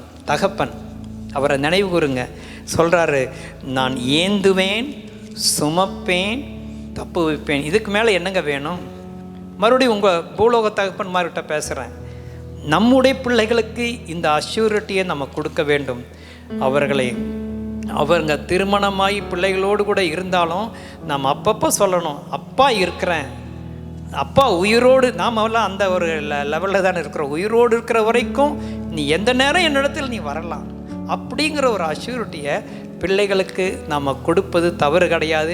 ஆக்சுவலாக பிள்ளைகள் தான் நம்மை பார்த்துக்கணும். இருந்தாலும் நம்ம பரலோக தகப்பன் மாதிரி இருக்க, தகப்பனாய் இந்த பூமியில் இருக்கிற வரைக்கும் அவரை மாதிரி இருக்க நம் கடமைப்பட்டவர்களாக இருக்கிறோம். அடுத்தது, நம்முடைய தகப்பனுடைய கேரக்டர் எப்படி என்று கேட்டால், 103 சங்கீதம் 13 வாசிக்க வேண்டாம். ஒரு தகப்பன் தன் பிள்ளைகளுக்கு இறங்குகிறது போல அப்படிங்கிறார். அப்பா, நம்மளாம் அம்மா தான் இறக்கம் தெரிவிப்பாங்கன்னு யோசிக்கிறோம். பைபிள் சொல்லுது தகப்பன் தன் பிள்ளைகளுக்கு இறங்குகிறது போல. அநேகர் பிள்ளைகள் என்ன நினச்சிக்கிறாங்க, எல்லாம் அம்மா தான்ன்று. ஆனால் உண்மையாகவே அப்பா தான் கவலைப்படுறார் அதிகமாக குடும்பத்திற்காக, பிள்ளைகளுக்காக. எந்த நேரம் பிள்ளைகளுக்கு என்ன செய்யணும்னு சொல்லி அவர் தான் கவலைப்படுறாரு. தகப்பன் இறங்குகிறார். அதனால தான் அவர் சம்பாதிக்கிறார் பிள்ளைகளுக்கு. அதனால தான் டாய்ஸ் கிடைக்குது, எல்லாம் கிடைக்குது. தகப்பன் சம்பாதிக்கிறார் இல்லைங்களா? அப்போது தகப்பன் இறங்குகிறார். தகப்பன் அவரே சொல்கிறார்ல, தகப்பன் தன் பிள்ளைகளுக்கு இறங்குகிறது போல நம்முடைய தேவன் இரக்கமுள்ள தேவன். ஆகவே தான் பவுல் மற்ற நிருபங்கள் எழுதும் பொழுது அவர் இரக்கத்தில் ஐஸ்வர்யம் உள்ளவர்னு சொல்கிறாரு. 1000 தலைமுறைக்கு இரக்கங்களை காட்டுகிறவர். அந்த புதிய ஏற்பாட்டில் அந்த கடனை பற்றி சொல்கிறார் இல்லையா? அது அவரை கம்பேர் பண்ணுறதுக்கு தானே சொல்கிறாரு. ஒருத்தன் 10,000 தாளந்து கடன் கடன்பட்டிருந்தா அதை அவர் மன்னிக்கிறது சொல்கிறார். உலக பிரகாரமான ஒரு மனிதன் ஒரு 100 வெள்ளிக்காசை மன்னிக்க மாட்டேங்கிறான். நம்ம எவ்வளோ பாவம் செஞ்சுருந்தாலும் நம்முடைய தகப்பன் மன்னிக்கிறாரு. ஆகவே இன்று அறிந்து கொள்ளுங்கள், நம்முடைய தகப்பன் அவர் இரக்கமுள்ளவர். எந்த நேரமும் நீங்கள் அவரிடத்துல போகலாம். என்றைக்கும் அவருடைய இரக்கம் இருக்கிறது. அவருடைய இரக்கத்திற்கு முடிவே கிடையாது. எப்படி தான் அப்படி இறங்குகிறாரோ தெரியும். நாமளே ஆச்சரியப்படுவோம், என்னடா இவ்வளவு தூரம் ஒரு இரக்கம் உள்ளவரா? ஆம், அவர் இரக்கத்தின் தகப்பனாய் இருக்கிறார். பூலோக தகப்பனை விட எவ்வளவோ மடங்கு அவர் இரக்கத்தை நமக்கு காட்டுகிற தேவன். ஆகவே அவரிடத்துல இரக்கம் கிடைக்கும். எந்த நேரத்திலும் நீங்கள் அவரிடத்துல போகலாம். அது மாத்திரமல்ல, அவர் அந்த இரக்கத்தின் தகப்பன் என்ன கேட்டாலும் கொடுக்கிறார். எல்லாமே நம்ம கொடுக்கிறார். மத்தேயு 7ஆம் அதிகாரத்தில் ஒரு சம்பவத்தை நாம் பார்க்கிறோம். மதிவான வாசிங்கள். மத்தேயு 7:11 படிங்க. ஆகையால் பொல்லாதவர்களாகிய நீங்கள் உங்கள் பிள்ளைகளுக்கு நல்ல ஈவுகளை கொடுக்க அறிந்திருக்கும் போது பரலோகத்தில் இருக்கிற உங்கள் பிதா தம்மிடத்தில் வேண்டிக் கொள்கிறவர்களுக்கு நன்மையானவைகளை கொடுப்பது அதிக நிச்சயம் அல்லவா? அப்ப என்ன சொல்றாரு? பொல்லாதவர்களாகிய நீங்கள், நம்மை பொல்லாதவர்கள்ங்கிறாரு. நீங்கள் உங்கள் பிள்ளைகளுக்கு நல்ல, பொல்லாதவர்களாக இருந்தாலும் அந்த நல்ல ஈவை கொடுக்க தெரியுது. நீங்களே நல்ல ஈவுகளை கொடுக்கும் பொழுது உங்கள் பரம பிதாவானவர் தம்மிடத்தில் வேண்டிக் கொள்கிறவர்களுக்கு நன்மையானவைகளை கொடுப்பது அதிக நிச்சயம் அல்லவா? அல்லேலூயா.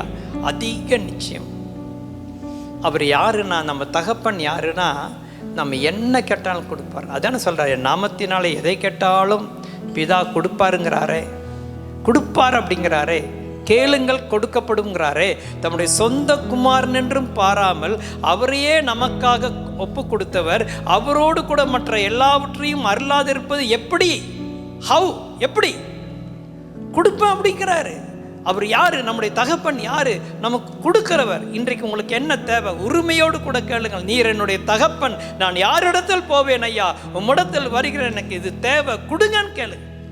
என்ன பிரச்சனைனா, அந்த வாங்கறதுக்கு மாத்திரம் நீங்கள் அவரை யூஸ் பண்ணிங்கன்னா விரும்ப மாட்டார். அதுக்காக தான் நான் ஆரம்பத்திலே சொன்னேன், உறவு அவரோட வைத்துக்கொள்ளுங்கள். உறவு இல்லாமல் நீங்கள் கேட்டிங்கன்னா கிடைக்காது. உறவு வேண்டும். நீங்கள் அவருடைய சமூகத்தில் வரும்பொழுது நல்லா அவரோடு கூட அந்த உறவை கொண்டாடுங்கள். அந்த உறவை கொண்டாடிட்டு பிறகு நீங்கள் கேளுங்கள். அவர் அன்புள்ள தகப்பன், நமக்கு கொடுக்கிற தகப்பன். அதே போல தான் நீங்கள் இந்த பூமிக்குரிய தகப்பன். உங்கள் பிள்ளைகள் கேட்கிறதை நீங்களும் கொடுக்க வேண்டும். அவர்களை விரட்டக்கூடாது, துரத்தக்கூடாது. அதற்காக நீங்களும் ஜெபிக்க வேண்டும். பிள்ளைகளுடைய தேவைகளை சந்திக்கிறவர் தான் தகப்பன். நியாயமான தேவைகள் இது பிள்ளைக்கு கட்டாயம் வேணும். நாமும் ஜெபிக்க வேண்டும். ஜெபித்து தேவனிடத்தில் பெற்று நம்முடைய பிள்ளைகளுக்கு கொடுக்க வேண்டும். அது தகப்பனுடைய மிகப்பெரிய ஒரு உத்தரவாதமாக இருக்கிறது. அடுத்தது, நம்முடைய தகப்பன் யார் என்றால் அவர் அன்புள்ள தகப்பன். நம்ம சொல்லிட்டேன், இன்னும் தெளிவாக உங்களுக்கு சொல்கிறக்கு ஒரு வசனத்தோடு உங்களுக்கு சொல்கிறேன். 1 யோவான் 3:1. நாம் தேவனுடைய பிள்ளைகள் என்று அழைக்கப்படுவதினாலே பிதாவானவர் நமக்கு பாராட்டின அன்பு எவ்வளவு பெரிதென்று பாருங்கள். போதும். நாம் தேவனுடைய பிள்ளைகள் ஆனதால் பிதாவானவர் நமக்கு பாராட்டின அன்பு எவ்வளவு பெரியதென்று பாருங்கள். எப்போ இந்த அன்பு வந்தது? அவருடைய பிள்ளைகளாக மாறின உடனே பயங்கர அன்பு. நம்மை அடாப்ட் பண்ணிட்டார் அவருடைய பிள்ளைகளாக. அப்போது அவருடைய அன்பை நம் பேரிலே சொரிந்தார். பைபிள் என்ன சொல்லுது? பரிசுத்தாவியானவராலே தேவ அன்பு உங்கள் இருதயத்திலே ஊற்றப்பட்டிருக்கிறது. நம்மை விட வேறு யார் இடத்துல ஒரு அன்பு கூற போகிறார்? அதை யோசிக்கிறீங்களா? நாம தான். தேவனுடைய அன்பு எவ்வளவு பெரியதென்று பாருங்கள். அதை காட்டும்படியாக தான் அந்த கெட்ட குமாரனுடைய கதையை அவர் சொல்கிறார். அவன் போய் ஆஸ்திகளையெல்லாம் அழித்து விபச்சாரிகளோட வேசித்தனம் பண்ணி அவன் துன்மார்க்கமாக வாழ்ந்து பல காரியங்களை அவர் செய்து ஆயிலும் திரும்ப ஏற்றுக்கொண்டாரே. அவர் சொல்கிறாருல்ல, ஏற்றுக்கொண்டார்ல. அப்போ அதுதான் அந்த அன்பு. நீ வராத, வீட்டுக்குள்ளே வராத, போ, நீ மோசமான துரத்திலையே.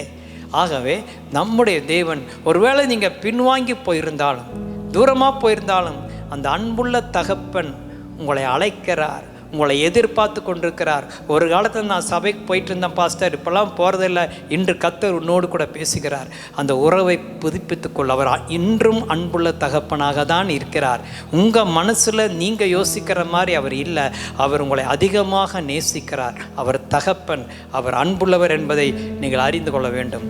அடுத்தபடியாக அவர் யார் என்று கேட்டால், அவர் எப்பேற்பட்டவர் என்றால், நம்மை எல்லா காரியத்திலையும் நம்மை பழக்கி வைக்கிற ஒரு தகப்பன். பூமியில் ஒரு அப்பா என்ன பண்ணுறாரு? பிள்ளையை ட்ரெயின் பண்ணுறாரு, பிள்ளையை பழக்கி வைக்கிறாரு. அதே மாதிரி தான் அப்படின்னு நம்ம பார்க்குறோம். ஓசியா 11ஆம் அதிகாரம் 3ஆம் வசனத்தை வாசிப்போம். நான் எப்ராயிமை கைப்பிடித்து நடக்க பழக்கினேன், ஆனாலும் நான் தங்களை குணமாக்க. எப்ராயிமை கைப்பிடித்து நடக்க பழக்கினேன். போதும் போதும். கைப்பிடி, கொஞ்சம் கற்பனை பண்ணி பாருங்க. கைப்பிடித்து நடக்க பழக்கினேன். எப்படி? பெற்றோர், தகப்பன் அந்த பிள்ளை நடக்கிற ஸ்டேஜ் வரும் பொழுது என்ன பண்ணுறாரு? அந்த பிள்ளைக்கு ஹெல்ப் பண்ணுறதுக்கு கையை பிடிச்சிக்கிறார். வா என் கூட நட அப்படின்னு சொல்லி நடக்கிறதுக்கு பழக்கி வைக்கிறார் ஒரு தகப்பன். அதே போல தான் நம்ம ஆண்டவருடைய பிள்ளைகளாய் மாறின பிற்பாடு வேறு ஒரு பூமி தளத்தில் நடக்கிற மாதிரி உங்களை கற்பனை பண்ணி பாருங்க. அப்போது அது நமக்கு தெரியாது, அந்த ஆவிக்குரிய வாழ்க்கை என்னன்னு தெரியாது பாருங்க. அப்போ இவர் என்ன பண்ணுறாரு? நம்முடைய ஆவிக்குரிய தகப்பன் நம் பூலோக தகப்பன் பண்ணுகிற மாதிரி ஆவிக்குரிய நடையிலையும் நம்மை பழக்கி வைக்கிறார். இந்த இடத்துல இப்படி நட, இங்கே வந்து சமபூமி, இங்கே நீ கொஞ்சம் மேலே ஏறணும், கொஞ்சம் இதாக இருக்கும், ஸ்டீப்பாக இருக்கும், இங்கே கொஞ்சம் பள்ளமாக இருக்கும், பத்திரமா இறங்கு, நான் உன் கூட வரேன், உன் கையை பிடிச்சிக்கிறேன், இந்த இடத்துல ஒரு சின்ன ஆறு வருது, இதை நம்ம அது வழியாக போகணும், இதை தாண்டணும்னு சொல்லி நமக்கு வரக்கூடிய சோதனை போராட்டங்கள் நேரங்களில் நம்மோடு கூட இருந்து நம்ம கையை விட்டு விடாதபடி நம்ம கையை பிடித்து நம்மை நடக்க பழக்க வைக்கிறார். ஹல்லேலூயா. இதுதானுங்க தகப்பன். பூலோக தகப்பன் அப்படி செய்கிறது இல்லையா? பிள்ளையை விட்டுட்டு அவர் பாட்டு நடந்து போயிடுறாரா? காப்பாற்றுறாருல? அதே போல தான் நீங்கள் அப்படி பாருங்கள். உங்களுக்கு வரக்கூடிய போராட்டங்களை உங்கள் கையை அவர் பிடித்து கொள்கிறார். நடக்க வேண்டிய நேரத்தில் உங்களை பிடித்து கொண்டு நடக்கிறார். அது மாத்திரமல்ல, 144ஆம் சங்கீதம் 1ஆம் வசனம், என் கைகளை போருக்கும் என் விரல்களை யுத்தத்திற்கும் படிப்பிக்கிற என் கண்மலையாகிய கர்த்தருக்கு ஸ்தோத்திரம். என் கைகளை போருக்கும் என் விரல்களை யுத்தத்திற்கும். அப்போ தாவீது அப்படி சொல்றாரே. அதே போல் சாத்தான் உங்களுக்கு விரோதமாய் வரும் பொழுது அவனோட எப்படி போராட்டம் பண்ணுகிறது அதையும் உங்களுக்கு கற்றுக் கொடுக்கிறார், பழக்கி வைக்கிறார். நீ அவனை ஜெயிக்க முடியும், நீ பயந்துட்டு ஓட வேண்டாம். அதான் எழுது, அவர் சொல்றாரு, என் கைகளை போருக்கும் என் விரல்களை யுத்தத்துக்கும் பழக்கி வைக்கிறார். ட்ரைனிங் எவ்வளவு பொறுப்படுத்துக்கிறார் பாருங்க. நான் அந்த வசனத்தையெல்லாம் படிச்சுட்டு ரொம்ப ஆச்சரியப்பட்டேன். இப்படியெல்லாம் நம்முடைய பிதாவாகிய தேவன் நமக்கு உதவி செய்கிறாரா? ஆம், உதவி செய்கிறார், உன்னை பழக்கி வைக்கிறார். அதனாடி நீ பொறுமையா இருக்கும் பொழுது எல்லா ஆவிக்குரிய காரியங்களையும் உனக்கு அவர் கற்றுக் கொடுத்து விடுவார். ஹல்லேலூயா. அவர் அப்படிப்பட்ட ட்ரைனிங் கொடுக்கிற ஒரு தகப்பன். அடுத்தபடியாக அவர் யார் என்றால், நமக்காக ஒரு பிளான் போடுகிறவராய் காணப்படுகிறார். வாசிங்கள் ஏசாயா 49:16. இதோ என் உள்ளங்கையில் உன்னை வரைந்திருக்கிறேன், உன் மதில்கள் எப்பொழுதும் என் முன். அழகா சொல்றார், என் உள்ளங்கையில் உன்னை வரைந்திருக்கிற. அப்படின்னா என்ன? மேப்பு கையிலேயே பார்த்துக்கிறாரு. ஆண்ட்ராய்டு கையில் ஒரு வாட்ஸ்அப் ஃபோன் இருக்கிற மாதிரி அப்படி யோசிச்சுங்க. அப்படி இல்லை, நான் கையில் தான் எழுதப்பட்டு கையில் பார்த்துக்கிறாரு. அப்படின்னா என்ன? உங்கள் வாழ்க்கைக்கு வேண்டியது எல்லாமே அவர் கையில் வரைபடமாக வைத்திருக்கிறார். உள்ளங்கையில் வரைந்திருக்கிறேன். பிளான் போட்டுட்டார். ஒரு வீடு கட்டுறதுக்கு எப்படி ஒரு வரைபடம் போடுறாங்க, அதே போல் உங்களுக்கு ஒரு வரைபடம் போட்டு வச்சிருக்கிறாரு தகப்பன். அப்போது உங்களுக்கு கொடுத்துருக்கிற ஆயுசு நாட்களையும் அதையும் கம்பேர் பண்ணும் பொழுது அந்த பிளானை முடிக்கிறது தான் உன்னுடைய வேலை. இன்றைக்கு உங்கள் கண்கள் திறக்கப்படட்டும், நீங்கள் இதெல்லாம் செய்யணும்னு ஒரு பிளான் போட்டுட்டாரு. அதுக்குரிய நாட்களை உங்களுக்கு கொடுத்துட்டாரு. அந்த நாட்களை நீங்கள் வீணாக்காதபடி தேவன் உங்களை குறித்து வைத்திருக்கிற அந்த பிளானை நீங்கள் இந்த பூமியிலே நிறைவேற்ற வேண்டும். அஃப்கோர்ஸ் அவர் உதவி செய்வார், நீங்கள் கோஆப்ரேட் பண்ணணும், அவரோட நீங்கள் நடக்கணும். கவலைப்பட்டு பயந்து கொண்டு நம்முடைய நாட்களை அதையும் இதையும் பண்ணிட்டு நம்முடைய நேரத்தை வீணடிக்கக்கூடாது. யாரோ ஒரு பக்தன் சொன்னார், கர்த்தர் ஒன்று கொடுத்துருக்கிற ஆயுஸ் நாட்கள் கரெக்டாக அந்த பிளான் நிறைவேறதுக்கு தான் கொடுத்துருக்கிறாரு ஒழிய வீணாக்குவதற்கு கொடுக்கவில்லை என்று சொல்லப்பட்டிருக்கிறது. யோசித்து பாருங்கள், ஒவ்வொரு நாளும் நம்ம எப்படி கடக்கிறோம். ஆண்டவரே நான் என்ன செய்ய வேண்டும்? இயேசு ஜெபித்தார, இன்றைக்கு நான் அவர் உங்களுடைய சித்தம் என்னன்னு அப்படி தான் அவர் செய்தார். நாம் அதை தான் கேட்கணும், இன்றைக்கி நான் என்ன ஆண்டவரை செய்ய வேண்டும்? இப்போது நெகேமியா பார்த்தீங்கன்னா அந்த தேவன் அவனை குறித்து என்ன வரைபடம் வைத்தாரோ அதை செய்து முடித்தார். ஒரே ஒரு வசனத்தை வாசித்தீங்கன்னா உங்களுக்கு தெரியும். நெகேமியா 6:3. அப்பொழுது நான் அவர்களிடத்திற்கு ஆட்களை அனுப்பி, நான் பெரிய வேலையை செய்கிறேன், நான் வரக்கூடாது, நான் அந்த வேலையை விட்டு உங்களிடத்தில் வருகிறதுனால் அது மெனக்கெட்டு போவானேன் என்று சொல்ல சொன்னேன். அப்போது நெகேமியா அலங்கத்தை கட்டிட்டு இருக்கிறாரு. சன்பலா தொபியா டிஸ்டர்ப் பண்ணுறாங்க, வா பேசலாம், வேலை கெடுக்கணும்னு. இவன் பயங்கர கண்ணும் கருத்துமாக நெகேமியா பண்ணுறார். ஊழியமாகவே எடுத்துக்கங்க, எதுவாக வேணாலும் எடுத்துக்கங்க, கண்ணும் கருத்துமாக பண்ணுறார். ஒரே டிஸ்டர்பன்ஸ், வா பேசலாம் பேசலாம் பேசலாம் சொல்கிறாரு. நான் பெரிய வேலையை செய்கிறேன், I am doing a great work, I cannot come, நான் வர முடியாதுங்கிறார். மெனுக்கிட்டு நான் வர முடியாது, நான் இதை செய்யணும், இதுதான் எனக்கு கர்த்தர் கொடுத்துக்கிற ப்ராஜெக்ட் அப்படின்னு சொல்லி 52 நாளில் அந்த அலங்கத்தை முடிச்சிட்டாரே. அருமையானவர்களே, உங்களை கொண்டு தேவன் ஒரு திட்டத்தை வச்சிருக்கிறார். அப்பா பிள்ளைக்கு திட்டத்தை வச்சிருக்கிறார். சும்மா நம்ம இந்த பூமியில் பெற்றெடுக்கலை, அப்படியே நம்ம உலாத்திட்டு போகிறதுக்கா இல்லை. ஒவ்வொருவருக்கும் செய்ய வேண்டிய மிகப்பெரிய ஒரு திட்டம் உண்டு. ஜெபியுங்கள், ஒரு ட்ரீம் உண்டு. தேவனுடைய ட்ரீமை நிறைவேற்றுவதற்காக தான் கர்த்தர் உங்களை இந்த பூமியிலே வைத்திருக்கிறார். அவருடைய அன்பு தகப்பனுடைய ட்ரீமை நீங்கள் நிறைவேற்ற வேண்டும். அப்போ இன்னொரு இடத்துல சொல்கிறாருல்ல, எரேமியான்னு நினைக்கிறேன், அதில் சொல்கிறாரு, நான் உங்களுக்காக வைத்திருக்கிற நினைவுகளை அறிந்திருக்கிறேன், அவைகள் தீமைக்கல்ல, நமக்கு சமாதானத்துக்கு ஏதுவான நினைவு, நல்ல நினைவுகளை வச்சிருக்கிறார்.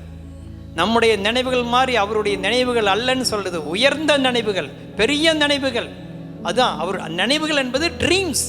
உங்கள் ஒவ்வொரு குறித்து ஒரு ட்ரீம் வைத்திருக்கிறார். அந்த ட்ரீமை நிறைவேற்றுவதற்காக தான் நாம் இங்கே இருக்கிறோம்.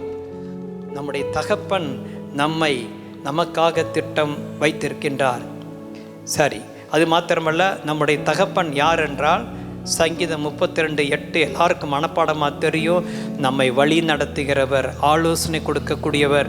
நான் என் கண்ணை உன்மேல் வைத்து உனக்கு ஆலோசனை சொல்லுவேன், நீ நடக்க வேண்டிய வழியை உனக்கு காட்டுவேன். அவர் நம்மை பெற்றெடுத்த நம்முடைய தகப்பன் நமக்கு ஆலோசனை கொடுப்பார், நம்மை வழி நடத்துவார். ஆகவே என்றைக்கும் நீங்கள் கேட்டிங்கன்னா, அவருடைய சமூகத்தில் போய் காத்திருந்தீங்கன்னா, வழி இதுவே, இதில் போ என்று உங்களை அவரே வழி நடத்துவார். இதெல்லாம் அவருடைய காரியங்களாக இருக்கிறது. இன்னும் ஒரு பழத்தில் ஊசி குத்துற மாதிரி இன்னும் ஒரு காரியத்தை அவர் பண்ணுவார். ஏன்னா அவர் தகப்பன். அதுதான் நமக்கு கொஞ்சம் பிடிக்காது, ஆனால் அவர் செஞ்சு தான் ஆவார். எபிரேயர் 12:9-10. அன்றியும் நம்முடைய சரீரத்தின் தகப்பன்மார்கள் நம்மை சிட்சிக்கும் போது அவர்களுக்கு நாம் அஞ்சி நடந்திருக்க, நாம் பிழைக்கத்தக்கதாக ஆவிகளின் பிதாவுக்கு வெகு அதிகமாய் அடங்கி நடக்க வேண்டும் அல்லவா? அவர்கள் தங்களுக்கு நலமென்று தோன்றினபடி கொஞ்ச காலம் சிட்சித்தார்கள். இவரோ தம்முடைய பரிசுத்தத்துக்கு நாம் பங்குள்ளவர்கள் ஆகும் பொருட்டு நம்முடைய பிரயோஜனத்துக்காகவே நம்மை சிட்சிக்கிறார். போதும், அங்கே பாருங்க, அழகாக எழுதப்பட்டிருக்கிறது. பூமியில் நம்ம அப்பா அம்மாருக்கெல்லாம் பயந்து நடந்தோம். அப்போது நாம் பிழைக்கத்தக்கதாக ஆவிகளின் பிதா, நம்ம எல்லாரும் ஆவிகளின் பிதாவுக்கு வெகு அதிகமாக அடங்கி நடக்க வேண்டும் அல்லவா கேட்குறாரு. வெகு அதிகமாக, அதாவது பூமிக்குரிய அப்பாவுக்கு பயந்து நடக்கிறதை காட்டிலும் பரலோக அப்பாவுக்கு வெகு அதிகமாக பயந்தல்ல, அடங்கி, கொஞ்சம் ரொம்ப பெரிய வார்த்தை, அடங்கி நடக்க வேண்டும் அல்லவா? அப்போ நம்முடைய அப்பா அவர் பரலோக தகப்பன். அப்போ நம்ம அடங்கி நடக்காதப்போ இந்த வழியில தான் போங்கிறாரு. நமக்கு கொஞ்சம் எக்ஸ்ட்ரா என்ன சொல்கிறது, ஏன் அதில் போகக்கூடாது, போகிறோம். அப்போ தான் சிச்சை வருது. விளங்கிட்டிங்களா? இதில் தான் போகணும். பிள்ளைக்கு சொல்ல இப்படி தான் போகணும். உங்கள் பிள்ளை அதில் போகாத போது என்ன பண்ணுறீங்க? குச்சி எடுக்கிறீங்க, 2 அடி போடுறீங்க. சொன்ன இந்த வழியாக போகாத, அதை போ, அந்த வழியாக போ. அதே மாதிரி தான். அப்போது நம்ம வழி மாறும் பொழுது அல்லது தேவனுடைய திட்டம் மாறும் பொழுது ஒரு சிற்சை வருகிறது. அதே தான் அங்கே சொல்கிறாரு. அவர்கள் தங்களுக்கு நலமென்று தோன்றினபடி கொஞ்ச காலம் பெற்றோர் சிச்சித்தார்கள். இவரோ தம்முடைய பரிசுத்தத்துக்கு நாம் பங்குள்ளவர்களாகும்படி நம்முடைய பிரயோஜனத்திற்காகவே நமக்கு அதில் பிரயோஜனம். அப்பத்துக்கு உங்களுக்கு கஷ்டமாக தெரியும். அப்படிதான் எழுதியிருக்குது. அடுத்த வசனத்தில் எந்த சிற்சையும் தற்காலத்தில் சந்தோஷமாய் காணாமல் துக்கமாய் காணும். போய் உதவி அடி வாங்கிட்டு வந்து யாரும் சிரிக்க போகிறதில்ல. கொஞ்ச நேரம் கதவு சாத்தி அழுகிறாங்க. 2 நாள் சாப்பிட்றதில்ல பிள்ளைங்க சில நேரத்தில். அது தற்காலத்துக்கு கொஞ்சம் கஷ்டமாக தான் இருக்கும். ஆனால் அது முடிவில் பிற்காலத்தில் பழகினவர்களுக்கு நீதியாகிய பலனை தரும். அன்புள்ள தகப்பன் கட்டாயம் சிட்சிப்பார். நம்முடைய ஆண்டவர் அன்புள்ள தகப்பன். நீங்கள் எப்படி அன்பாக இருக்கிறனால பிள்ளைகளை சிச்சிக்கிறீங்க, அதே உரிமையை தான் அவரும் பண்ணுறாரு. நீங்கள் சோர்ந்து போகக்கூடாது, அவரை விட்டு விலகி போகக்கூடாது. பிரைஸ் தி லார்ட், ஸ்தோத்திர ஆண்டவரே அப்படின்னு சொல்லி தொடர்ந்து இன்னும் அவரிடத்தில் அன்பு செலுத்தும் பொழுது அந்த சிட்சைக்கு பிற்பாடு பெரிய ஆசீர்வாதத்தை கொடுப்பார். நான் சின்னதில் எல்லாம் ஞாபகம் இருக்கு, எங்கள் அப்பா படிக்காததுக்கு முதல்ல அடிப்பார், அதுக்கப்புறம் கட்டி பிடிப்பார், அரவணைப்பார், கடை கொண்டு போய் ஏராளமான சாக்லேட் வாங்கி கொடுப்பார். அந்த வயசில் அதுதானே தேவை. அதே போல தான் நம்முடைய அன்பு தகப்பன். நாம் திருந்தும் பொழுது நம்மை ஆசீர்வதிப்பார், நம்மை வழி நடத்துவார். முடிக்க போகிற என்னுடைய செய்தியை 68ஆம் சங்கீதம் 5ஆம் வசனத்தில் சொல்லப்பட்டிருக்கிறது. அவர் படிங்க. தம்முடைய பரிசுத்த வாசத்தில் இருக்கிற தேவன் திக்கற்ற பிள்ளைகளுக்கு தகப்பனும் விதவைகளுக்கு நியாயம் விசாரிக்கிறவருமாய் இருக்கிறார். திக்கற்ற பிள்ளைகளுக்கு அவர் தகப்பன். ஆமென். ஒருவேளை என்னுடைய செய்தி கேட்டுக்கொண்டிருக்கிற உங்களுக்கு அப்பா இந்த பூமியில் இல்லாமல் இருக்கலாம். பைபிள் சொல்லுது, ஒருவேளை அம்மாவும் கூட இல்லாமல் இருக்கலாம். திக்கற்ற பிள்ளைகளுக்கு அவர் தகப்பன். Is a father to fatherless. அப்பாவே எனக்கு இல்லை. எல்லோரும் இன்னைக்கு ஃபாதர்ஸ் டே கொண்டாடுறாங்க. உனக்கு அதை விட பெரிய அப்பா இருக்கிறாரு. அப்பா is a father to fatherless. அவர்களை அப்பா பூமியில் இருந்தப்போ எப்படி கேர் பண்ணுவாங்களோ அதை விட 100 மடங்கு அவர் கேர் பண்ணுகிற அன்புள்ள தகப்பனாக காணப்படுகிறார். அப்படித்தான் பைபிள் நம்முடைய தகப்பனை குறித்து சொல்லப்பட்டிருக்கிறது. ஆகவே நீங்கள் சோர்ந்து போக வேண்டிய அவசியமில்லை. அவர் நல்லவர். ஒரு முறை ஒரு வாலிபன் கேட்குறான், நல்ல போதகரேன்னு கூப்பிட்றான். அவர் சொல்கிறாரு, நல்லவர் என்று சொல்வானேன், தேவனை தவிர நல்லவன் ஒருவனும் இல்லையே. அவர் நல்ல தேவன், அன்புள்ள தேவன். அது மட்டுமல்ல, கடைசியாக ஆசீர்வதிக்கிற தேவன். எபேசியர் 1:3 சொல்லப்பட்டிருக்கிறது. அதை படிங்க. நம்முடைய கர்த்தராகிய இயேசு கிறிஸ்துவின் பிதாவாகிய தேவனுக்கு ஸ்தோத்திரம். அவர் கிறிஸ்துவுக்குள் உன்னதங்களில் ஆவிக்குரிய சகல ஆசீர்வாதத்தினாலும் நம்மை ஆசீர்வதித்திருக்கிறார். உன்னதங்களில் சகல ஆவிக்குரிய ஆசீர்வாதங்களினாலும் நம்மை ஆசீர்வதித்திருக்கிறார். அவர் தான் நம்முடைய பிதானா, என்ன அப்பா, நமக்கு எல்லாமே வச்சிருக்கிறார். எல்லா ஆசீர்வாதங்களும் நம்முடைய. ஆனாலும் நம்ம ஆசீர்வதியும் தான் ஜெபம் பண்ணிட்டு வர, அதை மாற்ற முடியல. ஆனால் பைபிள் என்ன சொல்லுது? ஆசீர்வதித்திருக்கிறார். எல்லா ஆசீர்வாதங்களும் அவர்கிட்ட இருக்குது. ஆதி நாட்களில் அதே போல தான் பூமிக்குரிய தகப்பன்மார்கள். உங்கள் பிள்ளைகளை நீங்கள் ஆசீர்வதிக்கணும். இன்றைக்கி ஃபாதர்ஸ் டே தானே, உங்கள் பிள்ளைகளை ஆசீர்வதிங்க. ஏன்னா நீங்கள் பைபிள் பார்க்கும்பொழுது யாக்கோபு 12 குமாரர்களையும் கூப்பிட்டு அவங்கள ஆசீர்வதித்தாருன்னு பைபிள் எழுதியிருக்குது. அப்பா மேலே ஒரு ஆசீர்வாதம் இருக்குது. அந்த ஆசீர்வாதத்தை பிள்ளைகளுக்கு நீங்கள் கடத்தி விடலாம். வா என் மகனேன்னு கூப்பிட்டு கை வைத்து நீங்கள் ஜெபம் பண்ணுங்க. விசுவாச வார்த்தைகளை சொல்லி ஜெபம் பண்ணுங்க. தீர்க்க தரிசனமாய் ஜெபியுங்கள். பைபிள் இருக்கிற ஆசீர்வாதங்களை உங்கள் பிள்ளைகள் மேலே கூறுங்கள். தகப்பன் பிள்ளைகளை எப்பொழுதும் ஆசீர்வதிக்க வேண்டும். அவங்க வழி நேர்மறாக இருந்தாலும் பரவாயில்ல, உங்களுக்கு பிரியமாக நடக்காட்டினாலும் பரவாயில்ல, விசுவாசத்தில் அவர்களை இன்று ஆசீர்வதியுங்கள். நம்முடைய பிதாவாகிய தேவன் நம்மை ஆசீர்வதிக்கிற தேவனாக காணப்படுகிறார். அருமையானவர்களே, இந்த தகப்பனார் தினத்தை கொண்டாடும் பொழுது உங்களுடைய உள்ளம் பரவசமாகட்டும். பூலோக தகப்பனை நினைவு கூறுவோம். அதே நேரத்தில் நம்முடைய தகப்பன்மார்களுக்கெல்லாம் தகப்பன். இன்றைக்கு நீங்கள் ஒரு தீர்மானம் எடுக்க வேண்டும். என்ன தீர்மானம்? அந்த பரலோக தகப்பன் மாதிரி நான் இருக்க போகிறேன். அப்படி தான் ஆண்டவர் உங்களை தீர்மானம் எடுக்க சொல்கிறார். அந்த வசனத்தை மாத்திரம் நம்ம படிச்சுட்டு ஜெபம் பண்ணுவோம். லூக்கா 6:35-36. உங்கள் சத்துருக்களை சிநேகியுங்கள், நன்மை செய்யுங்கள், கைமாறு கருதாமல் கடன் கொடுங்கள், அப்பொழுது உங்கள் பலன் மிகுதியாய் இருக்கும். உன்னதமானவருக்கு நீங்கள் பிள்ளைகளாய் இருப்பீர்கள். அவர் நன்றி அறியாதவர்களுக்கும் துரோகிகளுக்கும் நன்மை செய்கிறாரே. ஆகையால் உங்கள் பிதா இரக்கமுள்ளவராய் இருக்கிறது போல நீங்களும் இரக்கமுள்ளவர்களாய் இருங்கள். போதும். 35 பார்க்கும் பொழுது நீங்கள் அவர் நன்றி அறியாதவர்களுக்கும் துரோகிகளுக்கும் நன்மை செய்கிறார். நாம் செய்வோமா? அப்படிதான் எழுதியிருக்குது. நன்றி என்னதான் செஞ்சாலும் நன்றி இல்லையில.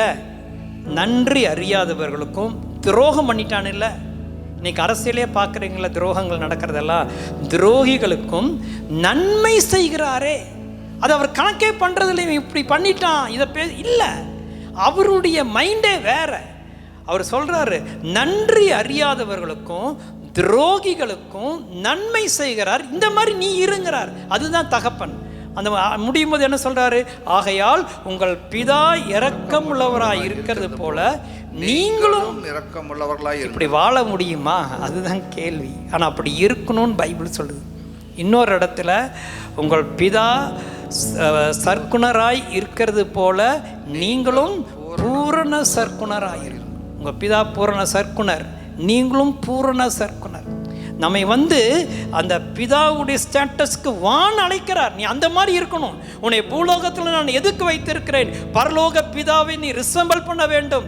உன்னை பார்த்துட்டா அவங்க பிதாவை பார்த்த மாதிரி ஒரு ஃபீலிங் அவங்களுக்குள்ள ஏற்படும்படியாக தான் உன்னை தகப்பனாக வைத்திருக்கிறார். அதற்காக தான் உன்னை ரட்சித்தார். தம்முடைய பிள்ளையாக உன்னை அபிஷேகம் பண்ணினார். அந்த உத்தரவாதம் உனக்குள்ளே வர வேண்டும். அந்த ஆவல் உனக்குள்ளே வர வேண்டும். இந்த பூமியில் ஏதோ நடமாடி என் பிள்ளைகளுக்கு தகப்பன் என்றல்ல, நான் அந்த பரலோக பிதாவை இந்த பூமியில பிரபலித்து காட்டுகிறவனாய் நான் இருக்கின்றேன் என்ற உணர்வோடு கூட வாழுவோம்.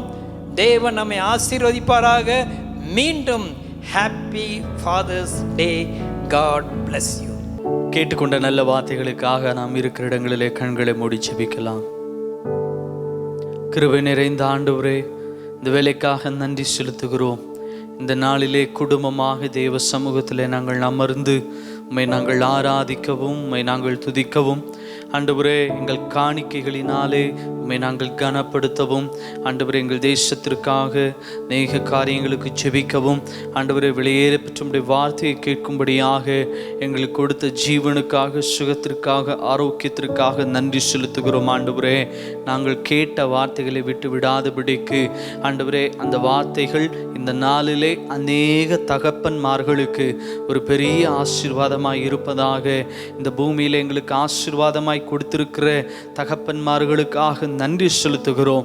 ஒவ்வொருவரும் வாழ்ந்திருப்பார்களாக, சுகித்திருப்பார்களாக. இந்த வார்த்தைகள் மூலம் அநேக தகப்பனார்களுடைய வாழ்க்கையில ஒரு பெரிய விசேஷித்த ஆசீர்வாதம் உண்டாகும்படியாக இந்த நிகழ்ச்சியை எங்கெங்கிருந்து பார்க்கிறார்களோ, இந்த ஆராதனையில் எங்கெங்கிருந்து பங்கெடுக்கிறார்களோ, ஒவ்வொருவருடைய தகப்பனுடைய வாழ்க்கையிலும் ஒவ்வொரு குடும்பத்திலும் தெய்வ சமாதானம், அற்புத அடையாளங்கள் நடக்கும்படியாக நாங்கள் ஜெபிக்கிறோம். வார்த்தையை கேட்ட ஒவ்வொருவரையும் ஆசீர்வதியும். குடும்பமாய் அவர்கள் காத்து கொண்டிருக்கிற, ஜெபித்து கொண்டிருக்கிற காரியங்களுக்கு கர்த்தர் பதில் தரும்படியாய் நான் வேண்டுகிறேன். ஆண்டவரே உடைய கரம் இருந்து தாங்கி நடத்துவதாக. அது மாத்திரமல்லாமல் ஆண்டவரே தொடர்ந்து நாங்கள் இன்னும் உடைய வேத வசனத்தை நாங்கள் இன்னும் இந்த வாரம் முழுவதும் அதை நாங்கள் அசைப்போட கர்த்தர் எங்களுக்கு பலனை தரும்படியாய், வாஞ்சியை தரும்படியாய் நாங்கள் ஜெபிக்கிறோம். கேட்ட ஒவ்வொருவரையும், வசனத்தை கேட்ட ஒவ்வொருவரையும் கர்த்தர் ஆசீர்வதிப்பீராக. இயேசுவின் நாமத்தில் நாமத்தில் ஜெபிக்கிறோம் நல்ல பிதாவே, ஆமென். ஆத்துமாவே கர்த்தரை ஸ்தோத்திரி, என் முழுவலுமே அவருடைய பரிசுத்த நாமத்தை ஸ்தோத்திரி. என் ஆத்துமாவே கர்த்தரை ஸ்தோத்திரி, அவர் செய்த சகல உபகாரங்களையும் மறவாதே. ஆமென். அவர் என் அக்கிரமங்களை எல்லாம் மன்னித்து என் நோய்களை எல்லாம் குணமாக்கி என் பிராணனை அழிவுக்கு விலக்கி மீட்டு கிருபையினாலும் இரக்கங்களினாலும் முடிசூட்டி நன்மையினால் என் வாயை திருப்தியாக்குகிறார். கழுகுக்கு சமானமாய் என் வயது திரும்ப வாழ வயது போலாகிறது. ஆமேன், ஆமேன். நம்முடைய கர்த்தராகிய இயேசு கிறிஸ்துவனுடைய கிருபையும் பிதாவாகிய தேவனுடைய அன்பும் பரிசுத்த ஆவியானுடைய ஐக்கியமும் நம் அனைவரோடும் கர்த்தர் வருமளவும் இருப்பதாக. ஆமென்.